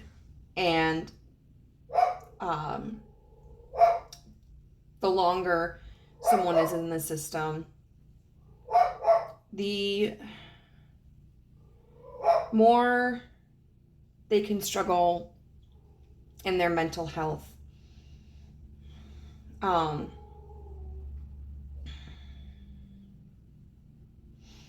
And I imagine it must be for those of you who have been in the foster care system or were in adoptive care, that it must feel very isolating.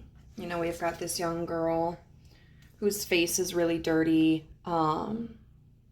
It's windy. She's got this dress on, but she's got these arms around her like she's either protecting herself emotionally or protecting herself from potentially the cold.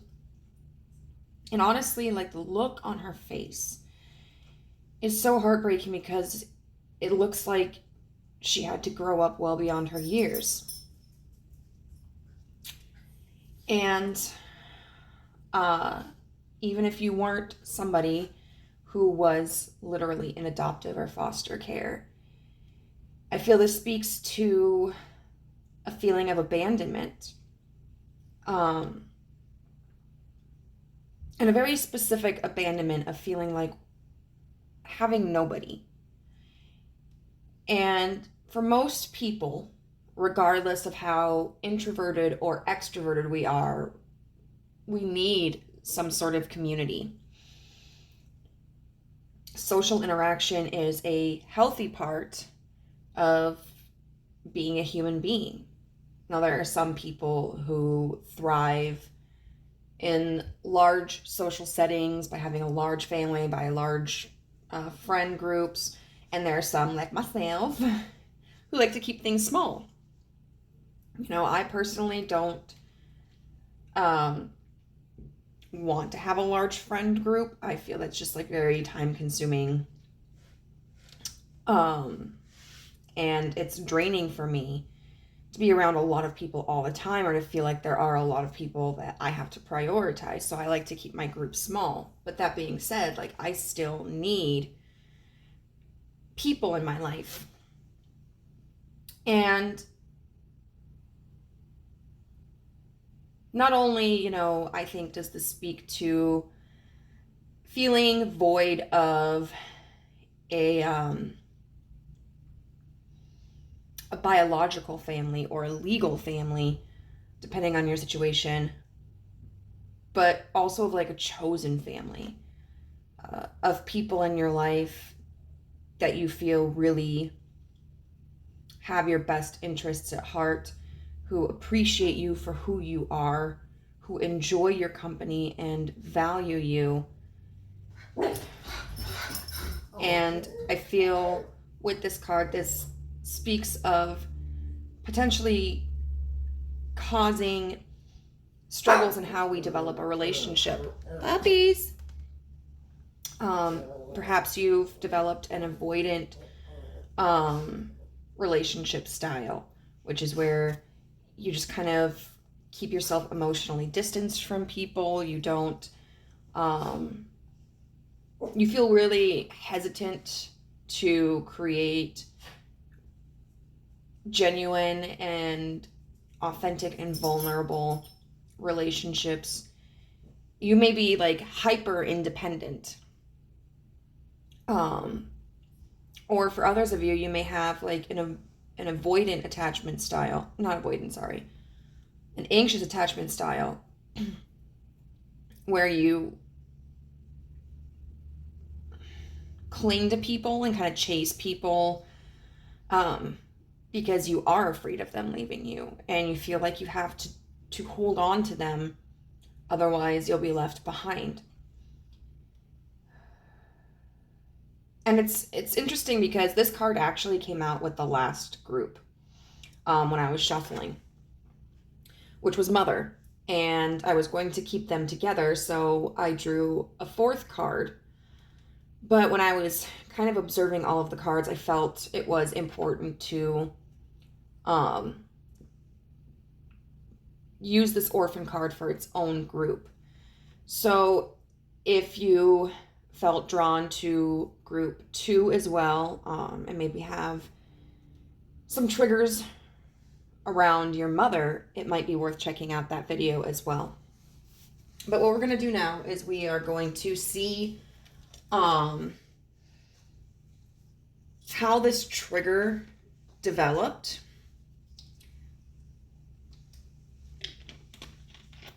And continue on to see how it's manifesting. Hey, I need you to calm it. See how it's manifesting in your life right now. The last 2 groups have been very specific, which is not always the case. So I'm interested to see if this one is specific as well. If it is, and you don't feel that that particular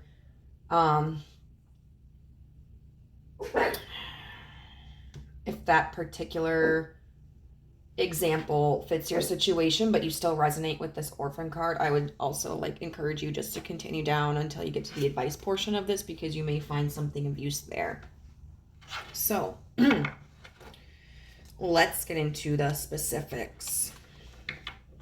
So how did this wound develop in group 3's life?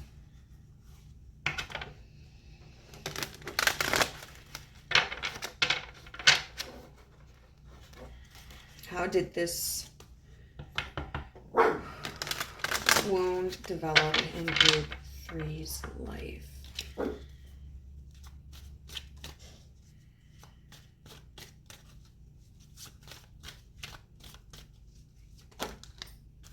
Okay, we're going to take them all. We have the Six of Swords here in reverse. And the Six of Swords can be considered a travel card, physically, or even just like emotionally, mentally, spiritually. And in reverse, it talks about being stuck in a situation that is not in your best interest. It's a very difficult situation. It's a deep struggle. And it's a feeling of like knowing that there's something better out there, but not knowing how to get it. Not feeling as if it's ever going to find you. Then we have the High Priestess here. Now, the High Priestess could potentially represent a literal figure, especially someone who is feminine. I would consider the embodiment of the High Priestess as somebody who is nurturing, but very wise. You know, somebody that you can trust, somebody who can guide you through life.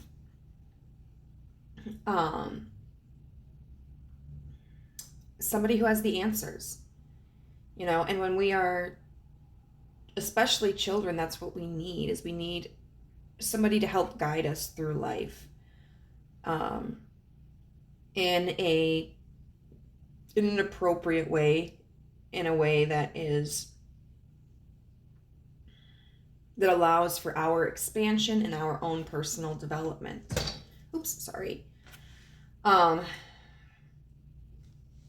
I would kind of look at the High Priestess as like a mentor, somebody who would take you under their wing. When it's not representative of a literal person, it can really be about mystery, secrets, higher consciousness. You know, it makes me think of like looking up at the sky at night and, you know, starlight, star bright, first star I see tonight. I wish I might have this wish I wish tonight. And really looking to the universe for answers, or God, or even what, you know, your heart tells you. And then we have the Ace of Pentacles. And the Ace of Pentacles is all about a new offer. And it's a stable offer. It's something that potentially leads to the Ten of Pentacles, which is ultimate stability, ultimate comfort, not having to want for anything, not feeling afraid of losing anything. And, you know, since we are talking about this trigger of being an orphan, this can potentially relate to not just a sense of grounded energy and safe energy, but also of materialistic and financial comfort, you know, because to adopt a child can be very expensive. And to foster, you know, a foster parent receives a check. I'm not sure if it's like monthly or whatnot. And then like that child therefore then has physical things. You know, they have toys, they have school supplies, they have new clothes. Their parents pay for activities like for school or going out with friends or going to a movie. You know, having their own room, having a bed, having a TV. And so it's almost kind of this feeling of like, doesn't somebody know my worth?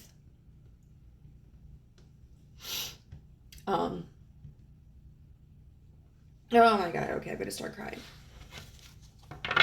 Like, even if you weren't somebody who was in the state's care at any point, it might be just this feeling of like, why won't somebody realize like what I'm worth? We're going to get deeper into this energy.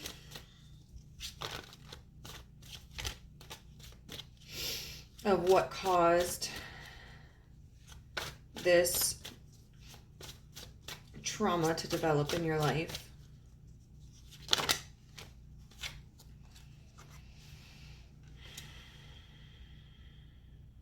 The Nine of Swords in reverse.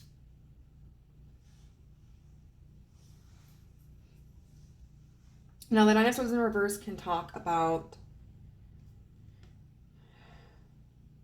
coming out of anxiety, but it can also be just kind of overrun with anxiety. This feeling of anxiousness, your mind constantly racing, being hyper-focused on a situation. And so certainly this lack of movement in your life, or this feeling of knowing that there could potentially be a better life for you or connections for you out there, but feeling stuck in this rut could have really caused a lot of anxiety in your life, and could have caused, you know, when you don't have your basic resources being met. And I would count a solid social and emotional connection and support as being a basic emotional need. It's very hard to focus and pursue other avenues of your life. And so I feel like this may have been very mentally consuming for you and emotionally consuming. And then we have the High Priestess with the Queen of Pentacles here. The Queen of Pentacles is very likely to symbolize an actual person. And so maybe this is why it came out with the Mother card. You know, this Queen of Pentacles here, we've got these, I think they're Cocker Spaniels, which are really good family dogs, you know. And we've got these butterflies for transformation, and it's like, looking up here, we have this butterfly carrying this coin, which is like this transformation of stability that you previously may not have had. And this crown here with this butterfly, which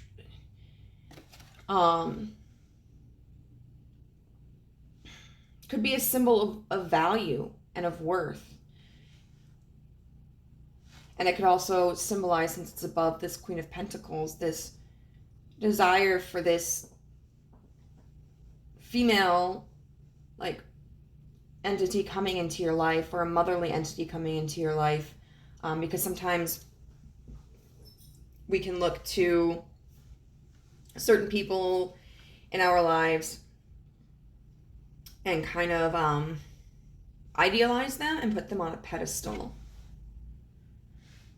But the Queen of Pentacles is somebody who is very generous, very nurturing, very caring. She has everything you need. And,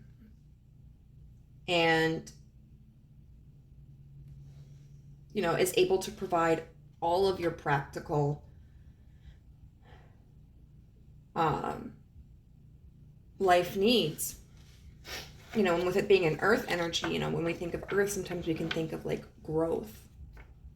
You know, feeling like maybe this is somebody who could have come into your life to help you grow into the person that you wanted to be.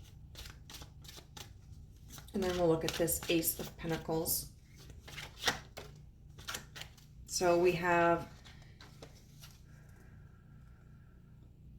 the Hermit in reverse here with the Ace of Swords in reverse.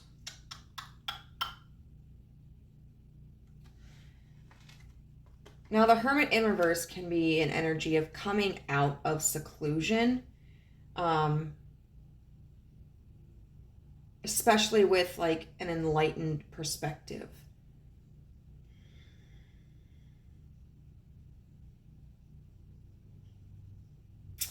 The Ace of Swords here. Now, upright, the Ace of Swords talks about coming into truth and beginning communication. Hmm.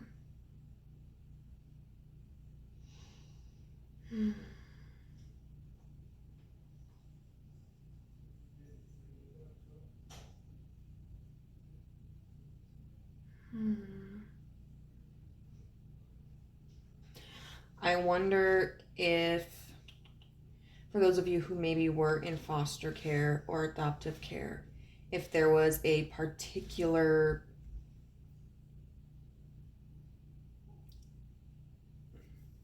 prospective parent that you really kind of were banking on.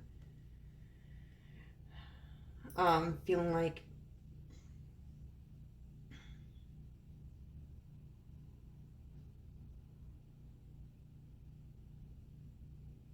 like this person or this couple were going to come out and give you this opportunity after a period of uncertainty.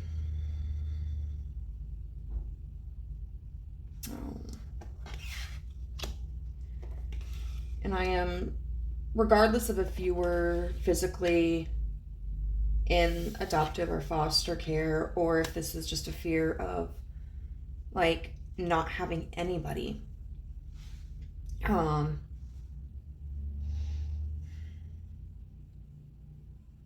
I just want to tell you, like, I am so sorry for this loneliness. And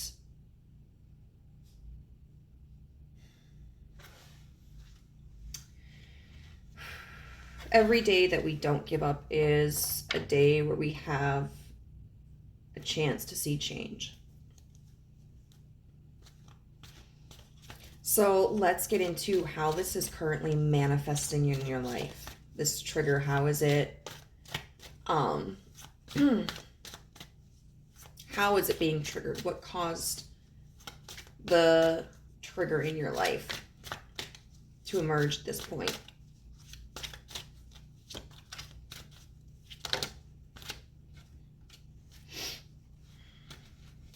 Okay.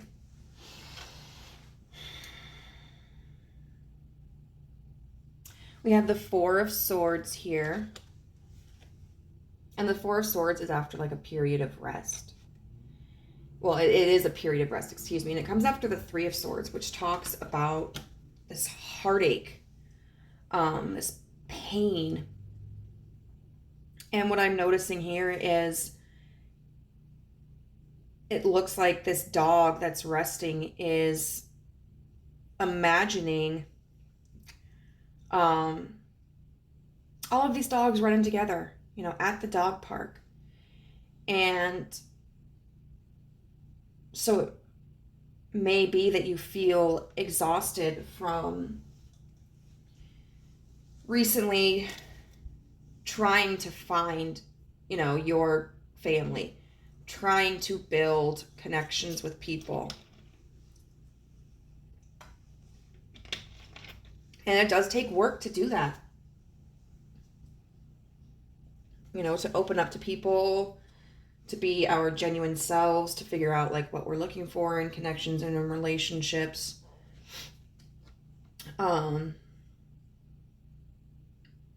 To analyze and determine like who's going to be a good fit for us and who isn't.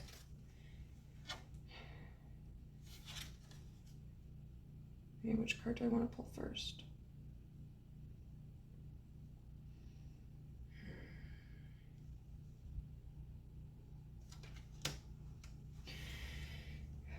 We have the Lovers here. And the Lovers is about connection. And as you can see, you know, we've got this heart on this pole here with these heart cords wrapping around and connecting to each dog. And the white dog has the sun above it, and the black dog has the moon. And there's this bird. It kind of makes me think of an eagle.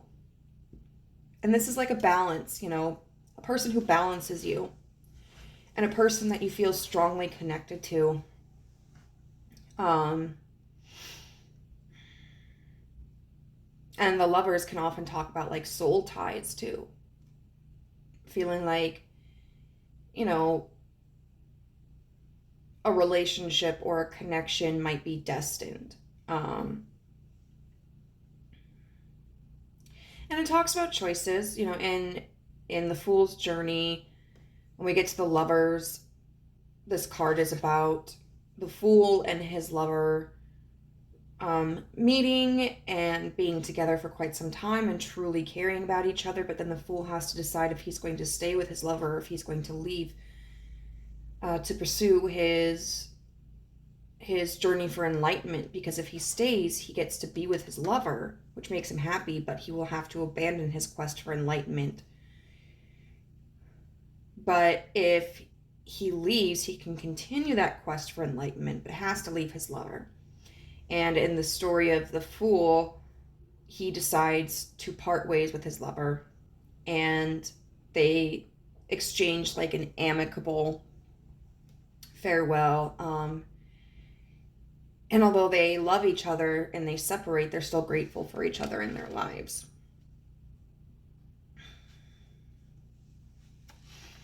And this feeling like this is an eagle above here, I feel like that's just talking about like a strength of a connection, the power of a connection. And then we have the Sun in reverse.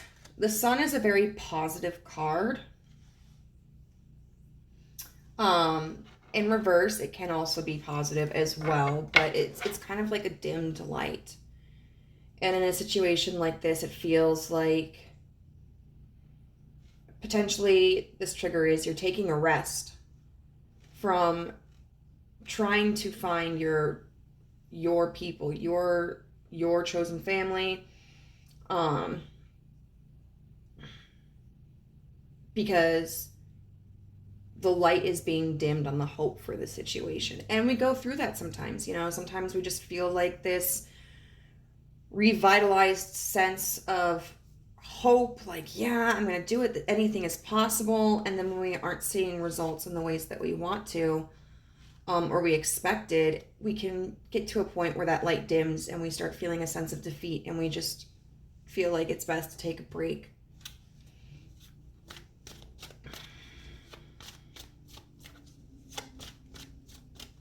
All right, we're going to get clarifiers for these.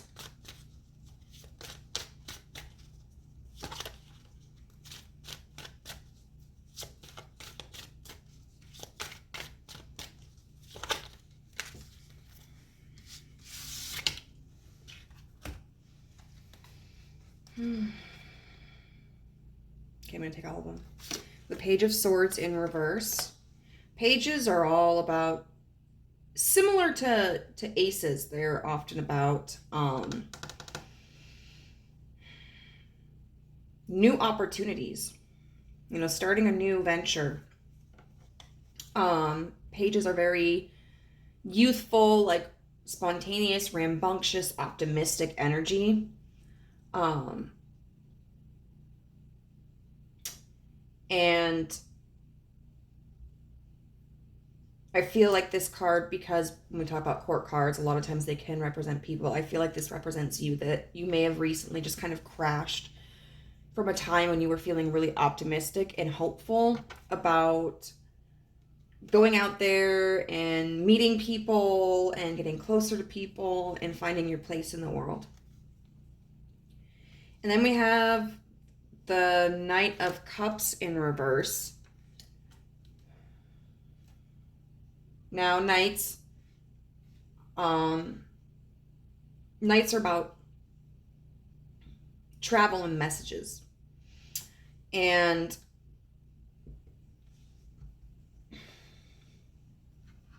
so I feel like this card underneath the Lovers expresses that you're taking a break from being emotionally vulnerable.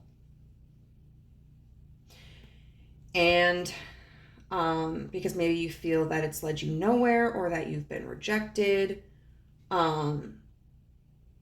And so it's kind of like the closing off of this heart space. It could also be that you feel that the people that you have tried to connect with are not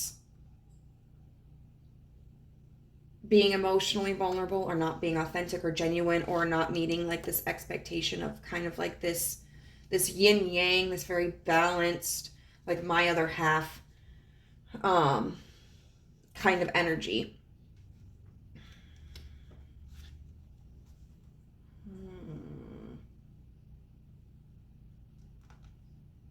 I don't know how these cards go together. Okay, we got the Emperor upright. The Emperor is Aries energy, and someone who is very I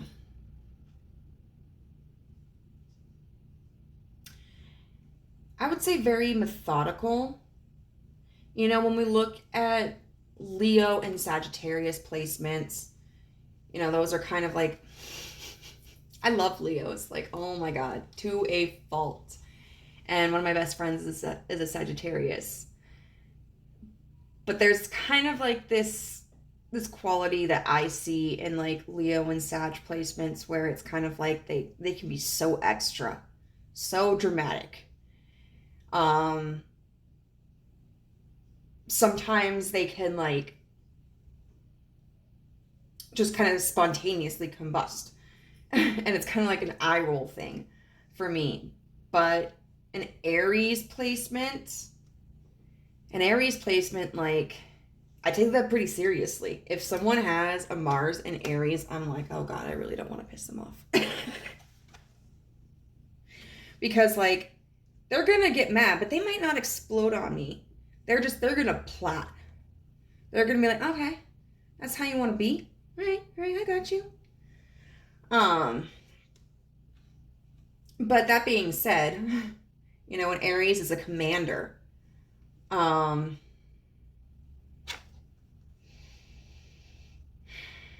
is somebody who is very tactical, very wise, very controlled.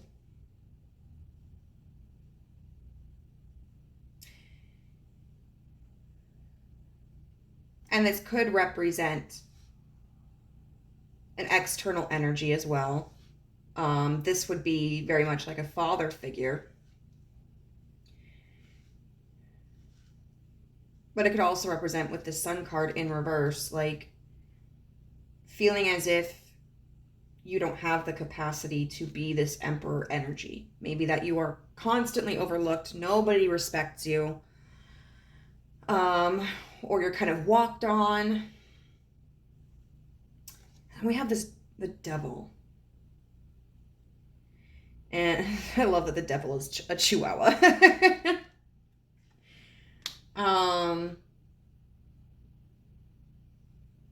The Devil energy is about like addiction,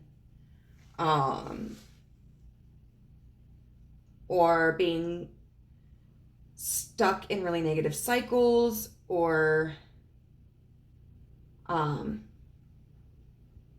self-limiting beliefs.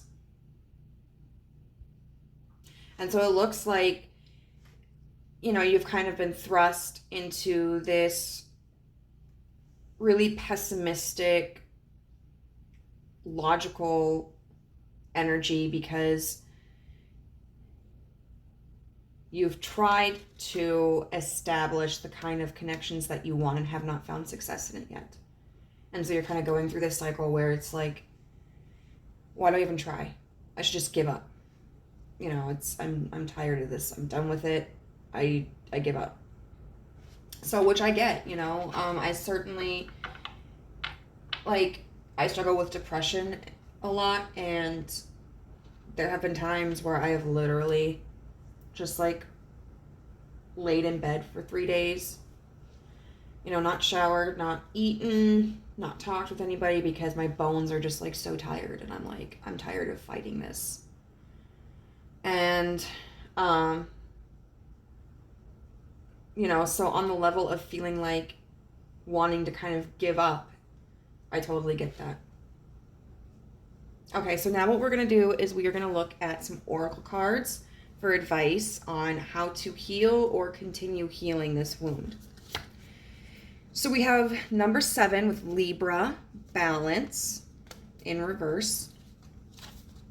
We have Azurite, get laser focused. And then we have Our Lady of Guadalupe, the Empress of Protection. I am safe and divinely protected. I am held in love at all times. So with this, okay, I'm going to get to that in a second. We're going to go from left to right. Okay. So Libra is an air sign. And Libras are all about balance. You know, we have the scales here, and it's all about acknowledging, like, the positive aspects of your life, the negative aspects of your life. You know, spending versus conserving, and truly understanding that overindulgence, like with this Devil card, can lead to negative life experiences, into negative patterns, into negative thought processes, and can be, I guess, kind of like our ultimate downfall. And that to be a healthy person and to have healthy relationships is to be balanced. One thing I will say about Libras, and I say this as like a person who's had a family of male Libras, and as somebody who has significant Libra placements in my chart, I've got a Libra in rising, a Libra in Mercury, a Libra in Venus, and a Libra in my Lilith. Because of this strong desire for balance, sometimes Libras can be kind of wishy-washy. They may want to try to, like, for example, in a situation, if there's like a conflict, they may just kind of relent their position or tell the person what they want to hear, even if that's not what they truly feel. Because they don't want conflict. They may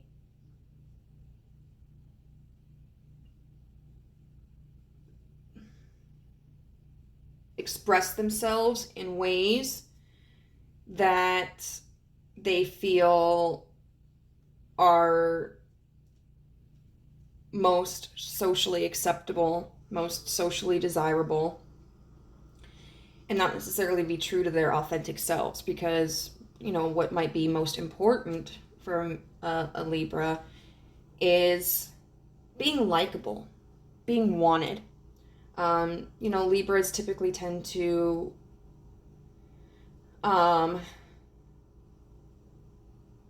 love, for example, and be attractive, and so they may just kind of metamorphosize into what they think is the ideal person to attract the kind of partnerships or connections that they want. And if you feel that, you know, if you've been doing this, it's understandable why you've been doing this. But at the same time,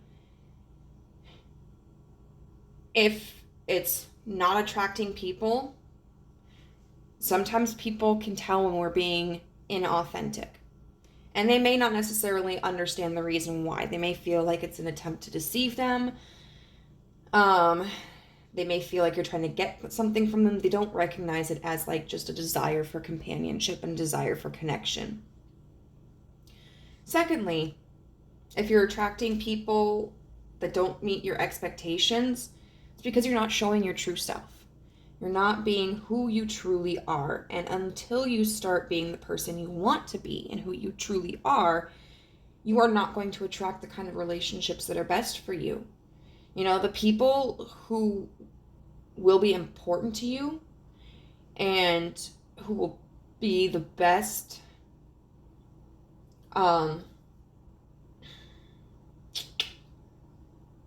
connections you can have are going to be the people who see the real you and care for you Um, because maybe you feel that there's an interest of yours that's kind of weird or nerdy. So what? If you're interested in something, don't you want people who are going to also be interested in that? Or maybe you feel self-conscious because you may feel damaged, like there may be a lot of issues that you feel you have to work on, whether it's you struggle with communication, or sometimes you become really reclusive and kind of shut people out for a while. You might be really emotional or something, and you just feel like, I can't let people see this part of myself. But the thing is, like, there will be people who will be patient with you about these things and who will understand. You just have to explain to them. Communication is a really big part of authentic and healthy relationships, where it's just like for me, one example that I gave, I think with the last pile, was like when I enter into conversation with someone or a group of people that I don't know, one of the first things I might say is like, hey, I have social anxiety, so if I don't talk very much or interact very much, I'm not trying to be stuck up. I'm just nervous. And a lot of people are like, oh, okay, yeah, that totally makes sense. Don't worry. Other people even will be like, oh my God, I have social anxiety too. Another example that I have is like I went out to eat on my lunch break with this one guy that I work with, and like I mean, we went out to Dairy Queen. It wasn't anything fancy, but I was like super excited about it, and I was like, oh my God. And all I got was like, he bought me he asked what I wanted, and I was like, I'll just take a chicken strip basket or whatever. And we were talking and stuff, and I remember I was like, shit, like I gotta go. I gotta get back to work. And which he probably did too, but like he had a little bit more leeway about how long he could be gone. And I remember we walked out, and I was like, I usually eat more because I had barely touched my chicken strips. And I was like, I swear to God, I usually eat more. Like, but I was just really nervous. And so I'll probably gorge on these when I get home. And I remember one thing he said to me was like, don't be nervous. Like, just be yourself, And when we include people that we want to connect with in our struggles, just kind of like, explaining them to them, people, they get it. A lot of them will be really accepting of it. Another guy I went on a date with, and we were together for like 3 months. He was really great, but I remember when we first started seeing each other, I was like, hey, just so you know, I just got out of like a situationship, and it had been going on for like a year, and I do work with this guy, and I just want you to be aware of that. Like, I am a very monogamous person. I will not be entertaining anybody else while I'm invested in this connection, but I just want you to know, because I felt like it was very important for him to be aware of the circumstances, so that he could make the decision for himself, like, do I want to be involved with this girl? This kind of sounds like a lot of baggage, but is it worth it? Do I think I have the spoons to invest in this connection with her and be patient while she kind of works through these things? Or do I not have enough spoons, and understandably, am I going to decide to kind of sever the connection right here and right now? And we dated for 3 months, but he had a lot going on, and then I realized that I really still had a lot of healing to do, and so we amicably separated. He was great, you know. I don't regret it one bit. I really appreciated being with him. Then we have Azurite get laser. Oh. One thing more about this balance card with Libra in reverse is it's talking about, especially like, don't shut people out. Don't try to do everything for yourself. Be open to connections. Be open to receiving help. Be open to being vulnerable. The only way that we are not going to achieve success in our relationships is if we don't give ourselves the opportunity to. Azurite, get laser focused.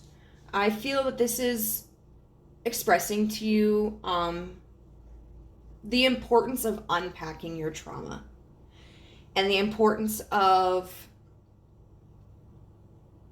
analyzing like who you are, who you want to be, and the kind of people that you want in your life. If we don't set intentions, sometimes we accept things that don't align with us.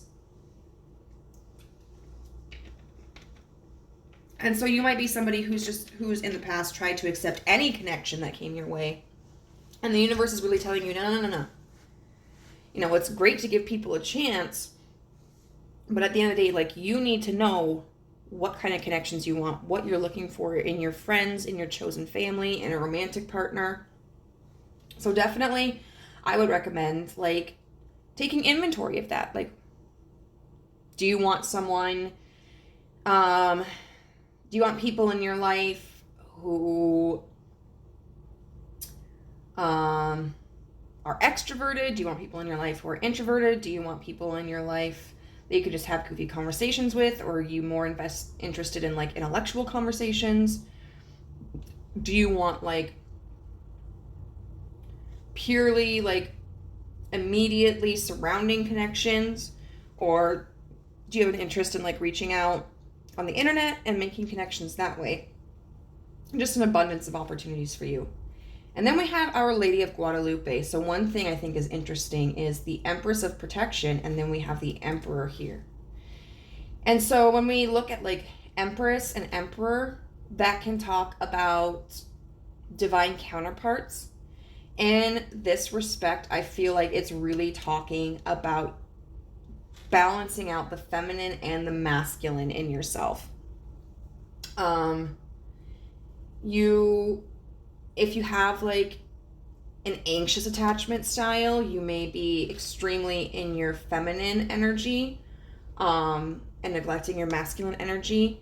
If you have an avoidant attachment style, you may be heavily in your Emperor energy and neglecting your Empress energy. There was a really interesting list, and I can never remember where I found it. I don't remember if it was in a book or online, but it really like broke down the characteristics of like feminine energy and masculine energy. And I mean, these are energies that we all have, and it doesn't matter if we are feminine, if we are masculine, if we are non-binary, like, and sometimes sometimes situations are going to call for us to be more of our feminine and sometimes more masculine, but this talks about, I am safe and divinely protected. I am held in love at all times. And so with these cards, you definitely have the power to change your circumstances. And it was interesting about Our Lady Guadalupe is she's kind of seen as like this divine mother figure. She, if I have to remember the book a little bit, she appeared to this one dude in like his cloak after there was this temple that was destroyed by the archbishop of this one goddess of love. And she was like, yo, person, like, tell the archbishop to make a temple for me or something, or this painting or whatever. And so the Archbishop went and was like, hey, I saw this chick in my cloak. And the Archbishop was like, the lie detector test determined that was a lie.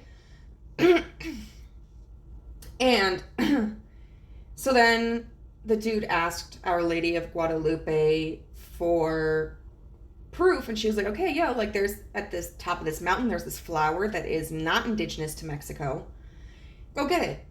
And so when he did, and he went back to the Archbishop was able to see the same image of Our Lady of Guadalupe. And so he did whatever it was that was asked of him. Our Lady of Guadalupe is considered like the Divine Mother.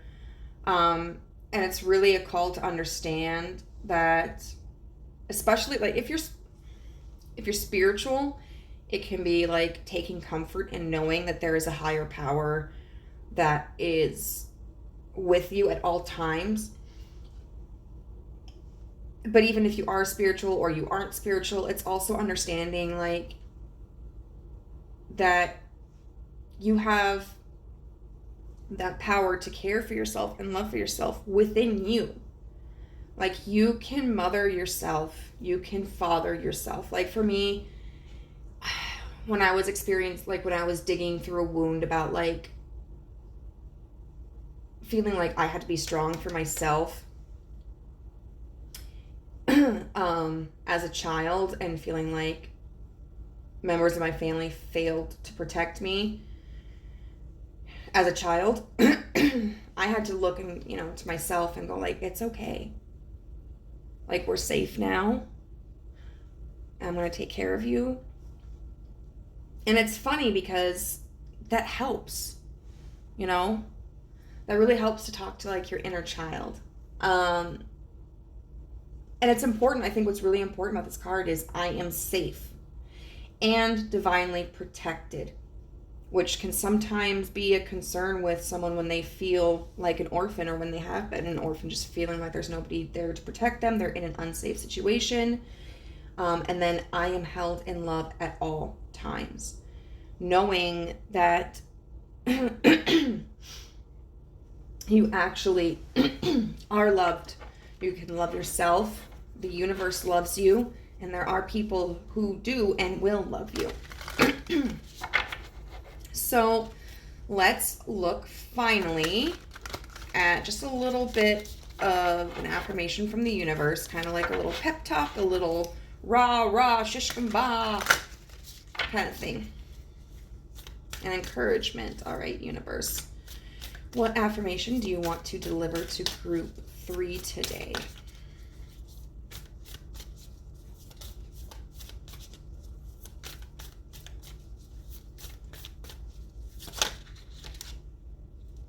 Oh my God, you guys. Like, these affirmations have been so on point. Worthiness. I am worthy of the ultimate happiness. I deserve and accept it, and damn it, I'm not going to feel guilty about it when I get it. Guilt is not invited to my happiness party. I won't even tell him where it is. If he asks about it, I'll be like, no, I think you're thinking of something else. And then I'll run away very quickly. Yeah. Absolutely. When you don't feel as if you have what you long for in your life, you may feel that you're not worthy of it. And then if you do get that, you may be feeling the same way, like this is a con job, like something wrong is going to happen. I'm not worthy of this, or like I'm going to screw this up, or why does this person even care about me? Get rid of those thoughts. Absolutely. And I would really encourage like self-talk every day about you being worthy, because when we have been in a very negative mind frame for so long, that's how our brain is conditioned. But we can recondition our brains, and it can take time, but the longer you do it, the more genuine that sentiment becomes. So group 3, I'm going to leave it here for you. I really hope that there was something of value within this message, and just know that you are loved so much and you are worthy of that love. And I wish you all the best in your journey. See you next time. Bye. Hello, group number 4.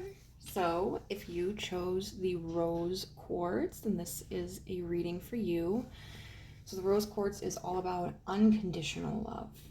And what I would say most arguably important is, most important is the action of self-love. It can be easy to kind of extend unconditional love to others, but sometimes we have difficulty of doing that with ourselves.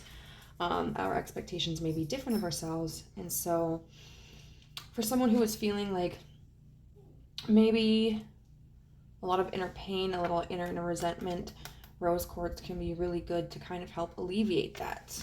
And we'll see how that gets into your reading today.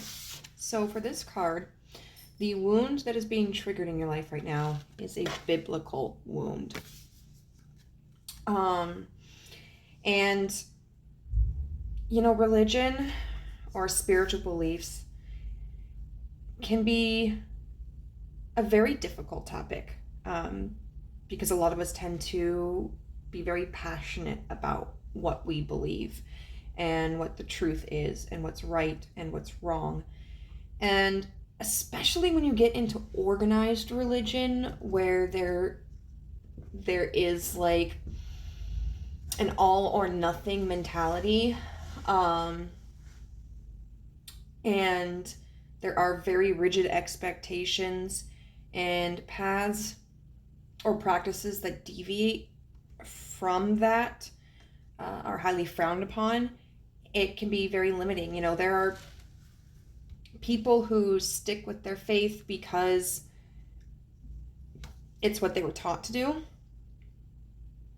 They may be afraid of disappointing their family or losing their family or facing eternal damnation. And spiritual and religious beliefs, they should have a positive effect. I think that's truly what a healthy relationship with religion or faith looks like.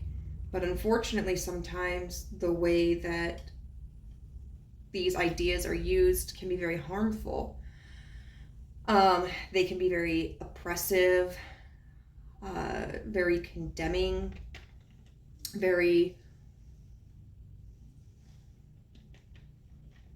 how would you say, divisive. Jack. And so we see here this person is working on something. He's got these stakes here and this chisel that he's pounding in with a hammer. So what that indicates to me is that this trigger involves you working on some aspect of your faith or religion, either working on trying to meet the expectations that others have held, or in potentially trying to build your own relationship with faith that may deviate from what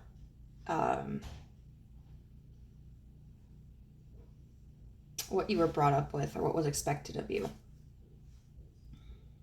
So we're going to get into now the tarot to see how this trigger is, what created this trigger. I'm going to look a little bit more in depth about that.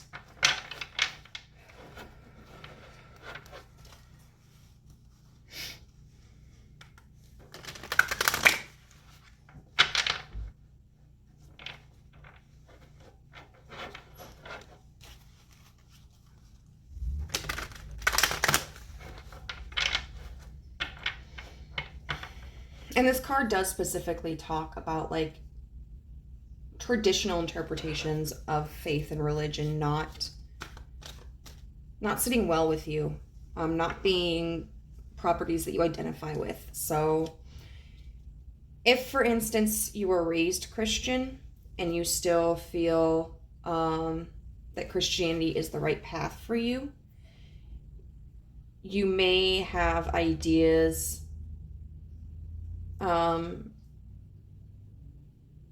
that don't cooperate with the traditional values of Christianity.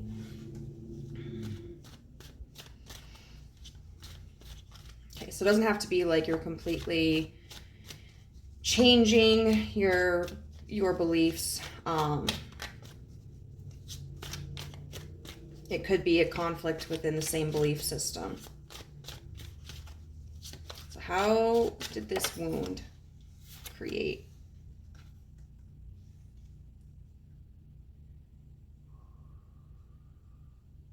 The Six of Pentacles here. And the Six of Pentacles is about equal sharing. And it's very practical. It's transactional. Sort of like, I do this for you, you do this for me. I give this for you, you give this to me. And it may, whether this was something that was really expressed or you just kind of felt was implied, this may be how this wound started, you know, feeling like you kind of just had to go with the flow, feeling like you owed it to somebody. Like you see how these hearts aren't even the same size, but somehow they weigh the same. I mean, I know technically that's possible. Like one heart could be more dense than the other, but that's not the point. Like there's no indication in this. I just heard like Amber, the fact that they're at the same weight is an indication. That's not what I mean. It just seems like it should be imbalanced, but it's not. And then you've got like this person who has like hands held out like they're waiting for something, and this dog is like, can I help you?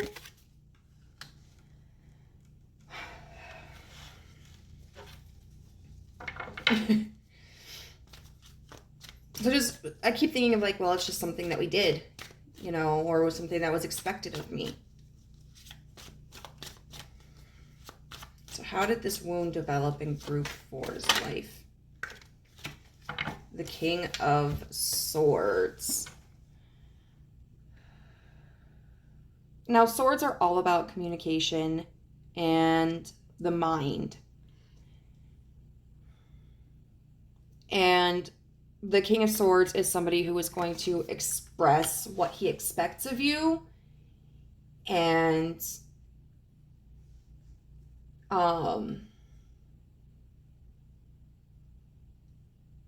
will tell you like, I expect you to do this. Like there are no questions asked. This may have been somebody in your life, like a masculine figure who may have been very strict.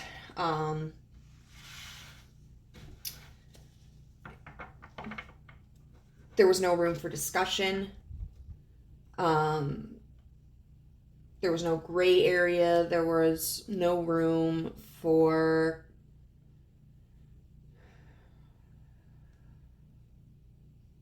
alternatives. It's just, this is the way that it is. This is what we believe. This is how we live. End of discussion.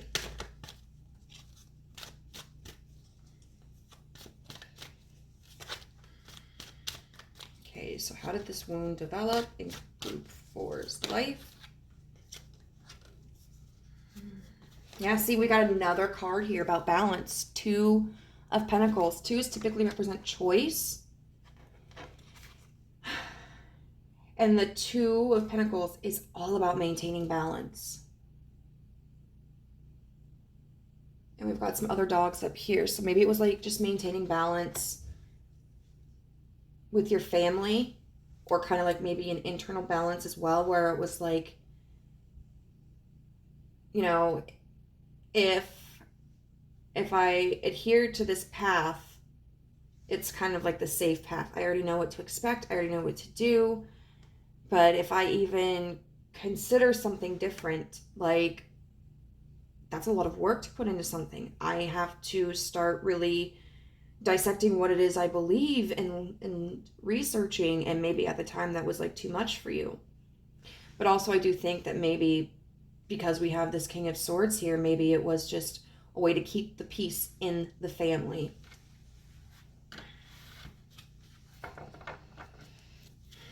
Okay, we're going to get some clarifiers for these cards to get further information. How did this wound develop in group 4's life? I just finished with group 3, so more. 10. We have literally gotten the 10 of Swords in almost all of the decks, and like in the readings. 10 of Swords in reverse. In this circumstance, I'm going to say that clarifying the 6 of Pentacles, this balance offered release from pain, offered release from tension. You know, we've got, oh my god, this is such a sad deck, like sad card. We got this cute little Bibble, who's like being stabbed with all of these knives, and then has a tear in this eye, and like in this thought is just happily with their human companion. So the 10 of Swords in reverse with the 6 of Pentacles, it's just like, I'll do what it takes because that's going to be what relieves the tension.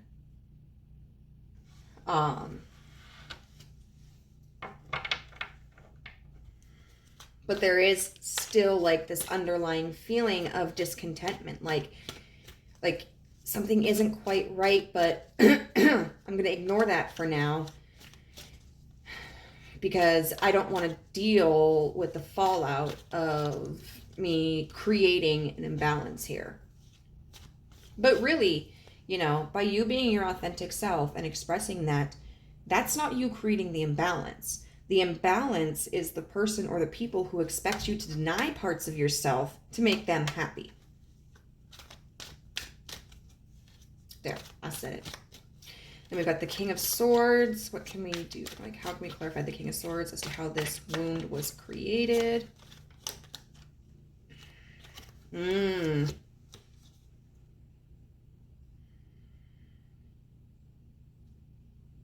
I want to take these all for the King of Swords, or do I want to use one for the 2 of Pentacles? Okay. Yeah, I'm going to do that. So we have the 6 of Swords upright. Now this card has been also present in many of the readings. It was definitely, the 6 of Swords is about moving into calmer waters. It's about moving beyond turbulence and entering into like a more peaceful situation. So I really think you had like a domineering masculine entity in your life. And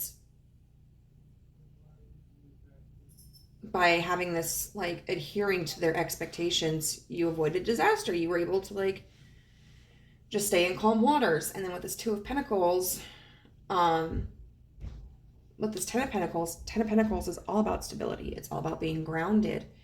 And so it offered, like, this feeling of everything's fine. Like, look how happy we are. Look how great everything is.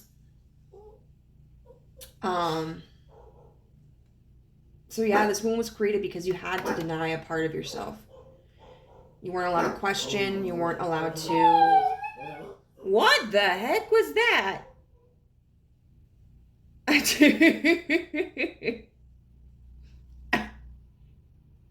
Why do you... It's the weirdest sound. But... you know, you had to sacrifice your curiosity and your growth to keep other people happy. And that's why this wound was created. That's how. Because sometimes we don't know. I mean, this might be something where we're like, well, yeah, no, like, yeah, that really sounds like me. But sometimes we don't know. Like, we feel a wound, like, we know that there's a trigger in us. but we don't know how it got started. So I think it's always worth looking at. And then we're going to look into, why is this trigger being activated right now? What's causing the revival of this trigger? Why are you experiencing this trigger?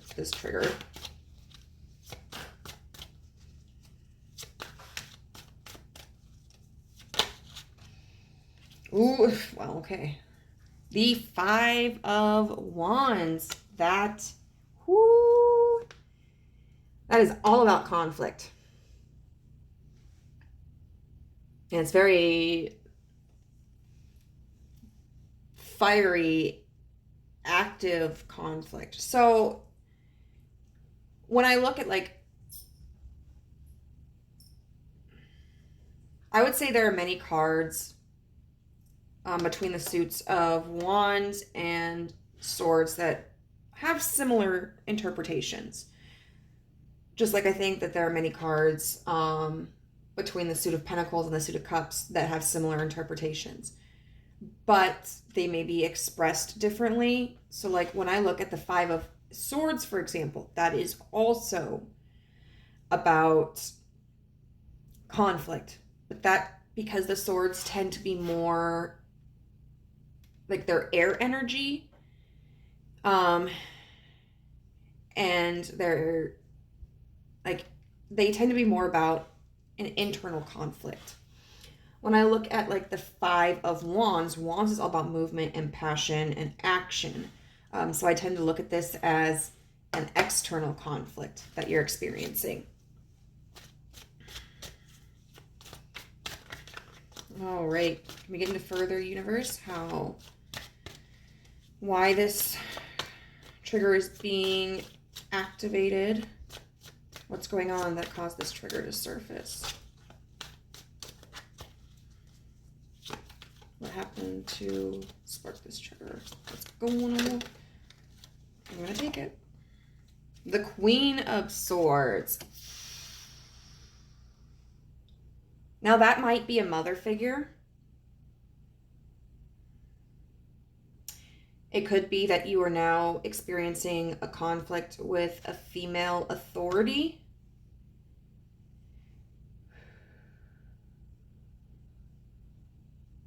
But this also might be you. Like maybe it's being triggered because you're... Hey, guys, please. Hey, puppies, I love you. We have been in this apartment for almost 4 years. How are you not used to like the existence of other people? But it could be that like you are finally learning to speak your piece, because the Queen is also an authority figure. And what I'm feeling from right now is that you are starting to elevate yourself as an authority figure. And try to assert yourself in your capabilities of making your own decisions. One more for how this trigger is being activated. What's going on? I said one, but okay.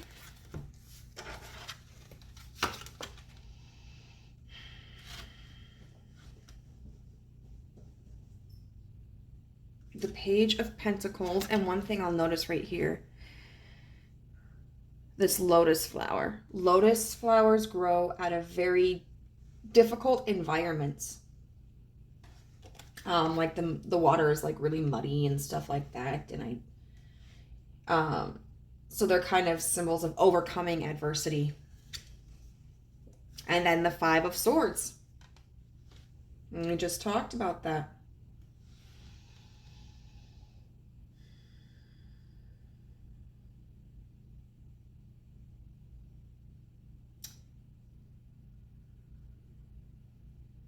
What's coming to mind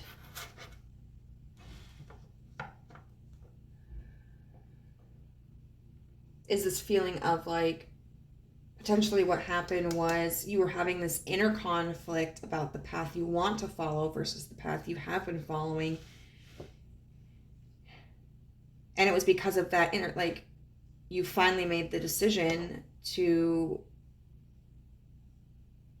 begin investing in what it is that you truly want to.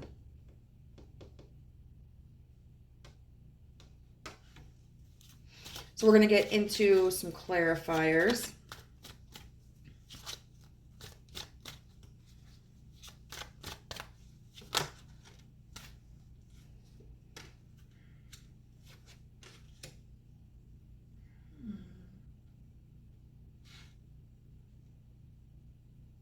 I'm actually going to stick that with this. We have the Six of Cups here and the Tower. And notice how like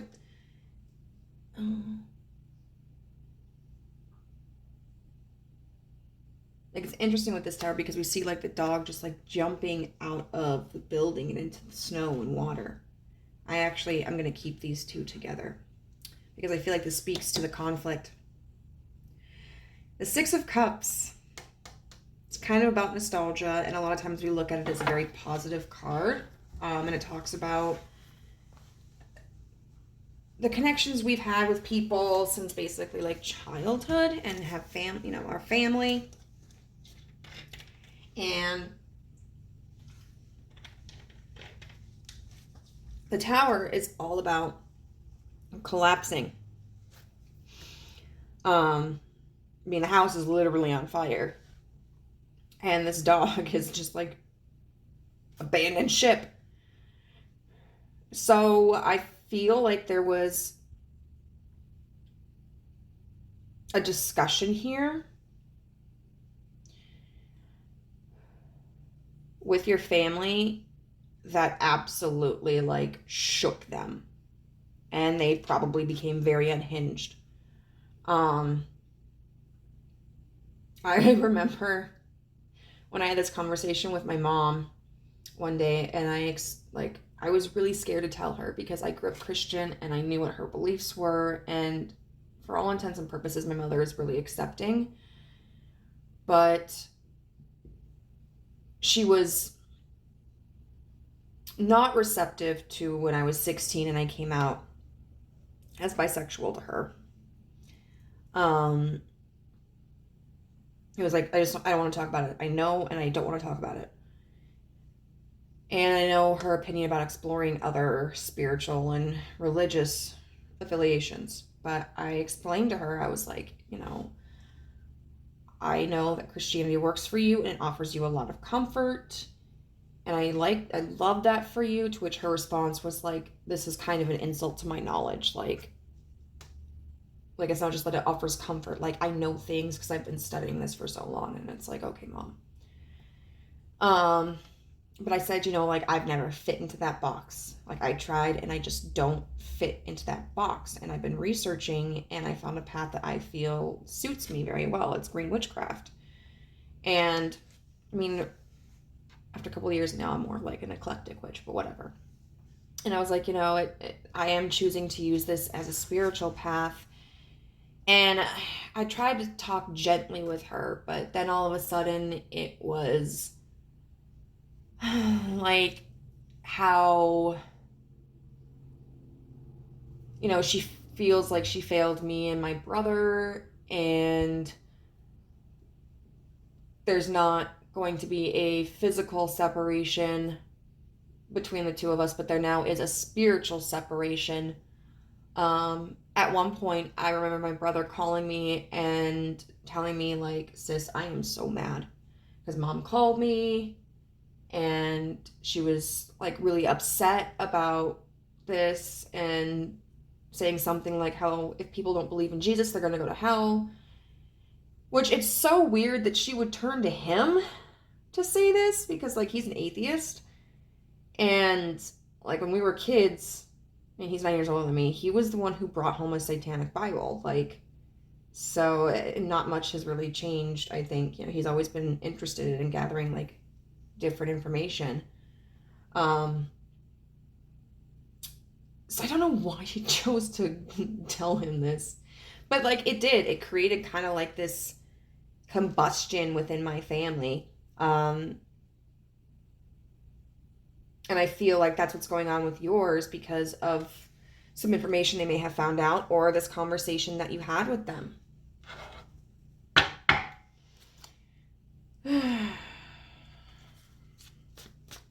And we're going to get some more cards.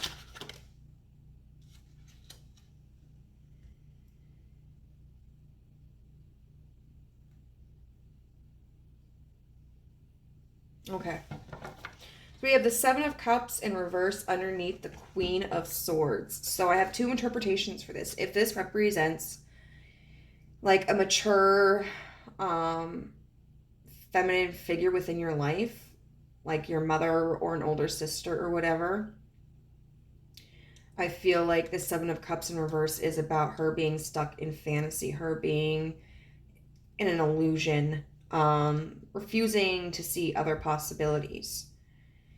If this energy represents you, I feel like this is a discussion of like a representation of you are focused, like you have a direction that you want to go in. And so, you know, we had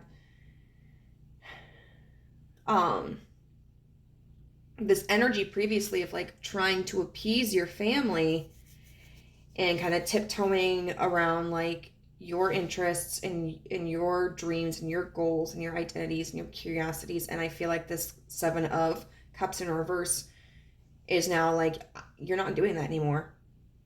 Like maybe this is the path for you, maybe this isn't, but you are going to find that out on your own. Nobody else gets to decide that for you. Which, amen. I am so proud of you. And I know it's hard to do, like, especially when you feel like you're going to let your people down, or that they're going to reject you, or that there's just going to be a bunch of drama. It can be hard to stand up for yourself, but kudos to you. Oh, I love this. So this Queen of Cups upright, which also kind of confirms a little bit more for me that this may be representative of you, going from this Queen of Swords to this Queen of Cups. You know, the Queen of Swords is somebody very admirable. She does possess qualities that I think are beneficial for us, but she's all about her head. You know, she's going to make decisions based off of what the most logical choice is. The Queen of Cups, gonna follow her heart. Absolutely. You know, so when it's clarifying the Page of Pentacles, to me that sounds like, okay, you are now changing directions. You are now making an investment through following your heart and not your mind. And like, we've got this sea turtle here, and sea turtles can live so long. Butterfly for transformation. We've got this crab, so maybe Cancer energy is important here. Kind of being tough on the outside and being kind of squishy on the inside. And then this sea star, the starfish here. And I think it's important to remember that a sea star can lose a limb and grow it right back. They are really resilient creatures. Also, I don't know if you've ever seen what it looks like for a sea star to feed. In one of my classes, I think in college, we watched where there was like some decaying fish or something like that on the floor of the ocean, and like a bunch of sea stars were just like, and like, it was like a horde of sea stars that were like, feed me. Then we got this Five of Swords energy, represented by strength in reverse. That makes so much sense. You know, we can look at strength in reverse as being like weakness, but in this respect, I don't see it as that. It's also about not holding back. And look at this. This is the only one where I really like looked at the bottom of the deck. But we've got the Fool that leads to the Star. Absolutely. New journey there's hope in a new journey. But I think it's like, you know what? This internal conflict, I can't hold it back anymore. I can't do this anymore. Like, this is not who I am. This is not who I want to be. And I'm going to be authentic to myself. F yeah. So, group number 4, I got you. I am behind you. I stand you. I am cheering for you. So let's look now at what cards we have for guidance from the universe. We have appetite. Get out of your comfort zone. We have midheaven with Pinnacle, number 36 in reverse. We have Sekhmet, the red lady. I am pure strength. I honor my anger by giving voice to it. And we have Mary of Nazareth, the Mother of God. I am blessed. My courage gives birth to the divine. Girl, I got so much to say about this. Sticking with whatever traditions your family or your community had was probably in some way more comfortable for you. It kept the tension off. Just easier. But, you know, this trigger is occurring because you are walking away from that and you are making decisive choices about who you want to be and how you want to live. And it is causing upset within your community, but the universe is saying, get out of your comfort zone. We don't change by staying where it's comfortable. Conflict allows us to grow. Discomfort allows us to grow. And this may be a hard pill for your family or your community to swallow, but that's on them. Like, personally, I haven't done anything wrong by exploring witchcraft. It's not hurting anybody. The only reason it hurts my mother is because of her very strict beliefs about life after death and what is acceptable to practice. And it's not my responsibility to adhere to her standards and her beliefs. You know, I wish she was more open to it because I've really blossomed on my journey, and I would love to share aspects of myself with her in that way, but I can't, and that's okay. You know, how you get out of your comfort zone is how you grow. And you are going to find that the further you push yourself into doing new things, like, the more autonomy you're going to have, the more independence you're going to have, the stronger a community you're going to find and build. And you're really going to be able to create your place in the world. We've got 36 midheaven with Pinnacle, and I'll say in reverse. 36 adds up to 9, and 9 is all about independence. So what I find really interesting about this card, this makes me think of like castles at Disneyland, you know, but then it's all turned upside down. Like, hey, you know, the picture the world was seeing was not actually as elegant as it was being represented. So the midheaven is like the highest point in your natal chart. It's like where the sun would be at midday. And it is so interesting because this card represents like family's traditions, how your family has, oh God, it's just so beautifully written. I don't want to mess it up. How your family trained you to be visible to the world, your relationship to other people's authority, and how you step into your own personal authority.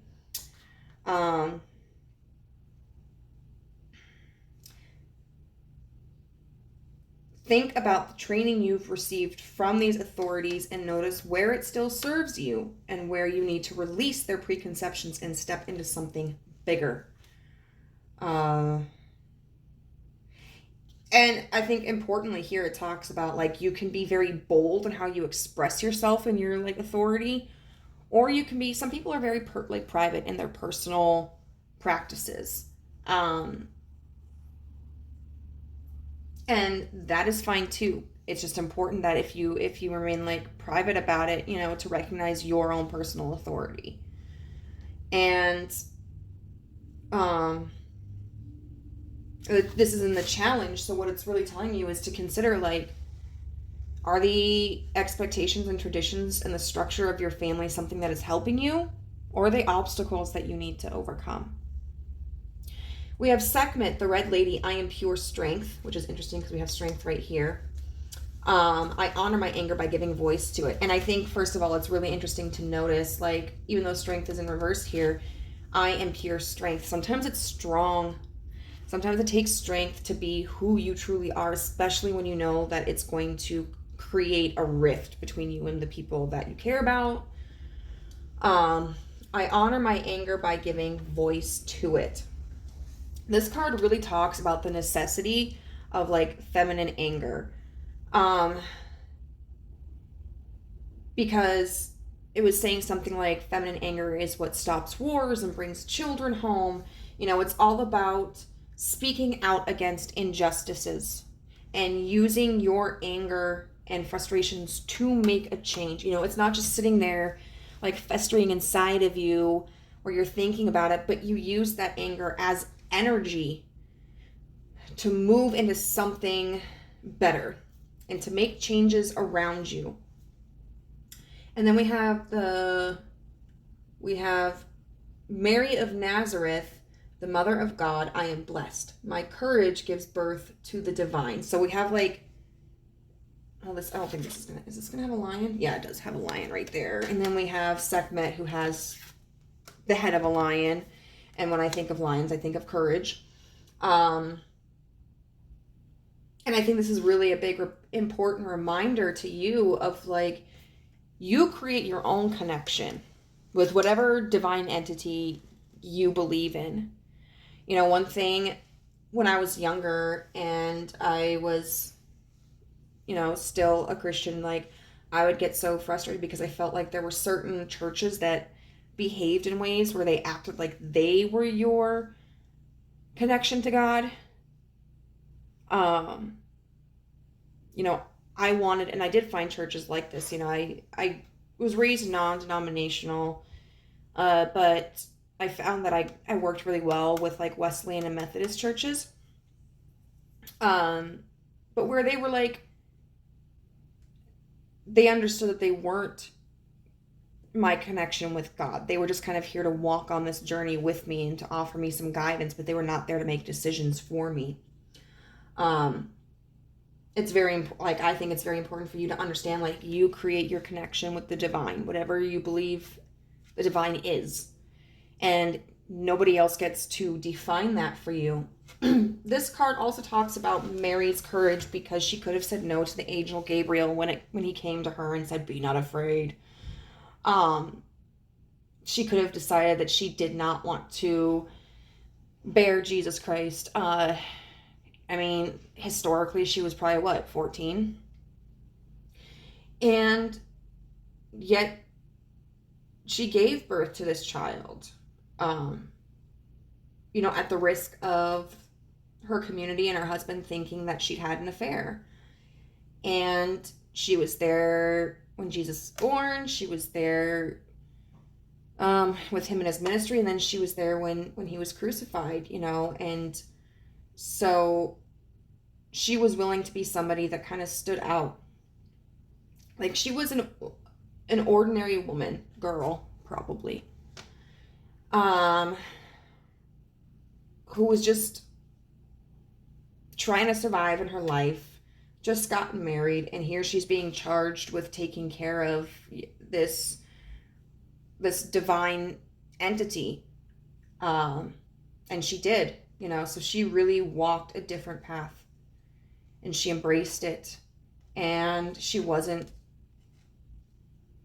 didn't give in to the concerns she may have had about how it would be received by the community around her. And I think that's very important to acknowledge. So we're going to look finally at a little bit of a further affirmation from the universe. It's kind of like to give you a confidence booster, to give you an encouragement, to be like, I can be your friend. I can be your friend. Or lean on me when you're not strong, and I'll be your friend. I'll help you carry on. I'm just having flashbacks to when I went to a private Baptist school, and like we had to do musical performances, which were always fun. Like I wish the risers wouldn't have been so small, because I would, like, even for being tiny, it was pretty cramping, but it was fun. You can call on your brother when you need a hand. We all need somebody. Okay. Forgiveness. Congratulations. You're being given one of the most powerful superpowers there is. Forgiveness. Imagine that you've been bitten by a radioactive forgiver. The point is, you suddenly have the ability to forgive people for their flaws, their bad days, their unkind moments, and their mistakes. And the best thing about forgiveness is that you can apply it to yourself too. Have fun wielding your new power, but remember, with great forgiveness comes great inner peace. I'm going to apply this more to you forgiving yourself. For the times when you buckled under pressure, when you sacrificed your authenticity to keep your family or your community happy. I think it's really important for you to acknowledge that at the time that may have been the right decision for you, or what you felt was the right decision. And that now you are in a position where you can choose to do differently. If you want to extend forgiveness towards your family, that's up to you. I'm still working on that with, like, my mother, for example. Because I am still very deeply hurt by her rejection of me for my sexuality and my spiritual path. But I try to understand that it's because she is ignorant, that she doesn't understand, and she's coming from a place where she thinks that she's right and concerned for my well-being, because in her eyes, being anything more than straight, that goes against God's will. And so, like, she doesn't want me going against God's will. And choosing to be a witch, goes against that. And if I don't believe in Jesus Christ, then I'm going to go to hell and then experience eternal damnation. And I'm sure as a mother, that's going to be very terrifying to think of, like, holy shit, my daughter is going to burn in hell. I don't want that. So I'm trying to forgive her, because I know that in her eyes, like, she's just trying to protect me. But, I also want to maintain a relationship with my mom. And I feel like because of, like, she accepts, like, my best friend is super gay. And she knows that. And she loves him. She's not sitting here preaching to everybody that they're going to go to hell. And when she first came to visit me after I told her about my spirituality, I was like, Mom, are you going to stay with me? And she was like, yeah. And I was like, are you going to have any problems? Because I'm not moving, like, my occult stuff. And I don't want you to, like, spontaneously be like, I can't stay here because I just feel there's something evil in here. And she's like, Amber, I'm not going to do that. And I'm like, okay. And she didn't, So there's a certain boundary that that she doesn't cross. So that's why I feel okay with forgiving her and trying to forgive her. But I think more so than forgiveness of another person,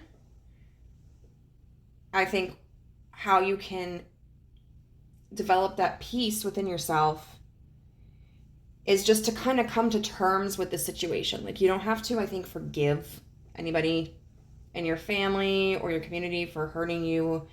But I think that you can learn to kind of unpack the situation and accept what happened and realize that, like, it has more to do with them and way less to do with you. And that you haven't done anything wrong. And you're not going to let their reaction and their expectations control who you are. You know, I think that's one way that we can kind of just accept the situations in the past and move forward without letting them control us, and fester, and create like this negative internal feeling or dialogue or mentality. So I want to say, group 3, I am very proud of you. Be true to yourself. As long as you are not doing any harm against yourself or doing any harm against another person. And I mean, we can talk about chaos magic. That's, I don't know. That's a little different. But, I mean, like, you're not persecuting somebody for being different than you or believing differently, you know, like, I don't know. If you're an old white man, you're going to hell. Something like that. I don't know. But, you know, your journey is yours alone to decide, and nobody else should try to make that decision for you, and nobody else should try to interfere. And you may have a pretty strong understanding of where your path is going to lead, or you may be kind of like just figuring it out. Enjoy the ride, you know, whatever helps you and whatever comforts you and whatever offers you clarity is right. And I will just continue to support you on your journey. And it takes a lot of bravery to step out, you know, from tradition. But just know that you have a world full of people who support you. So I will see you later, group 4. Bye.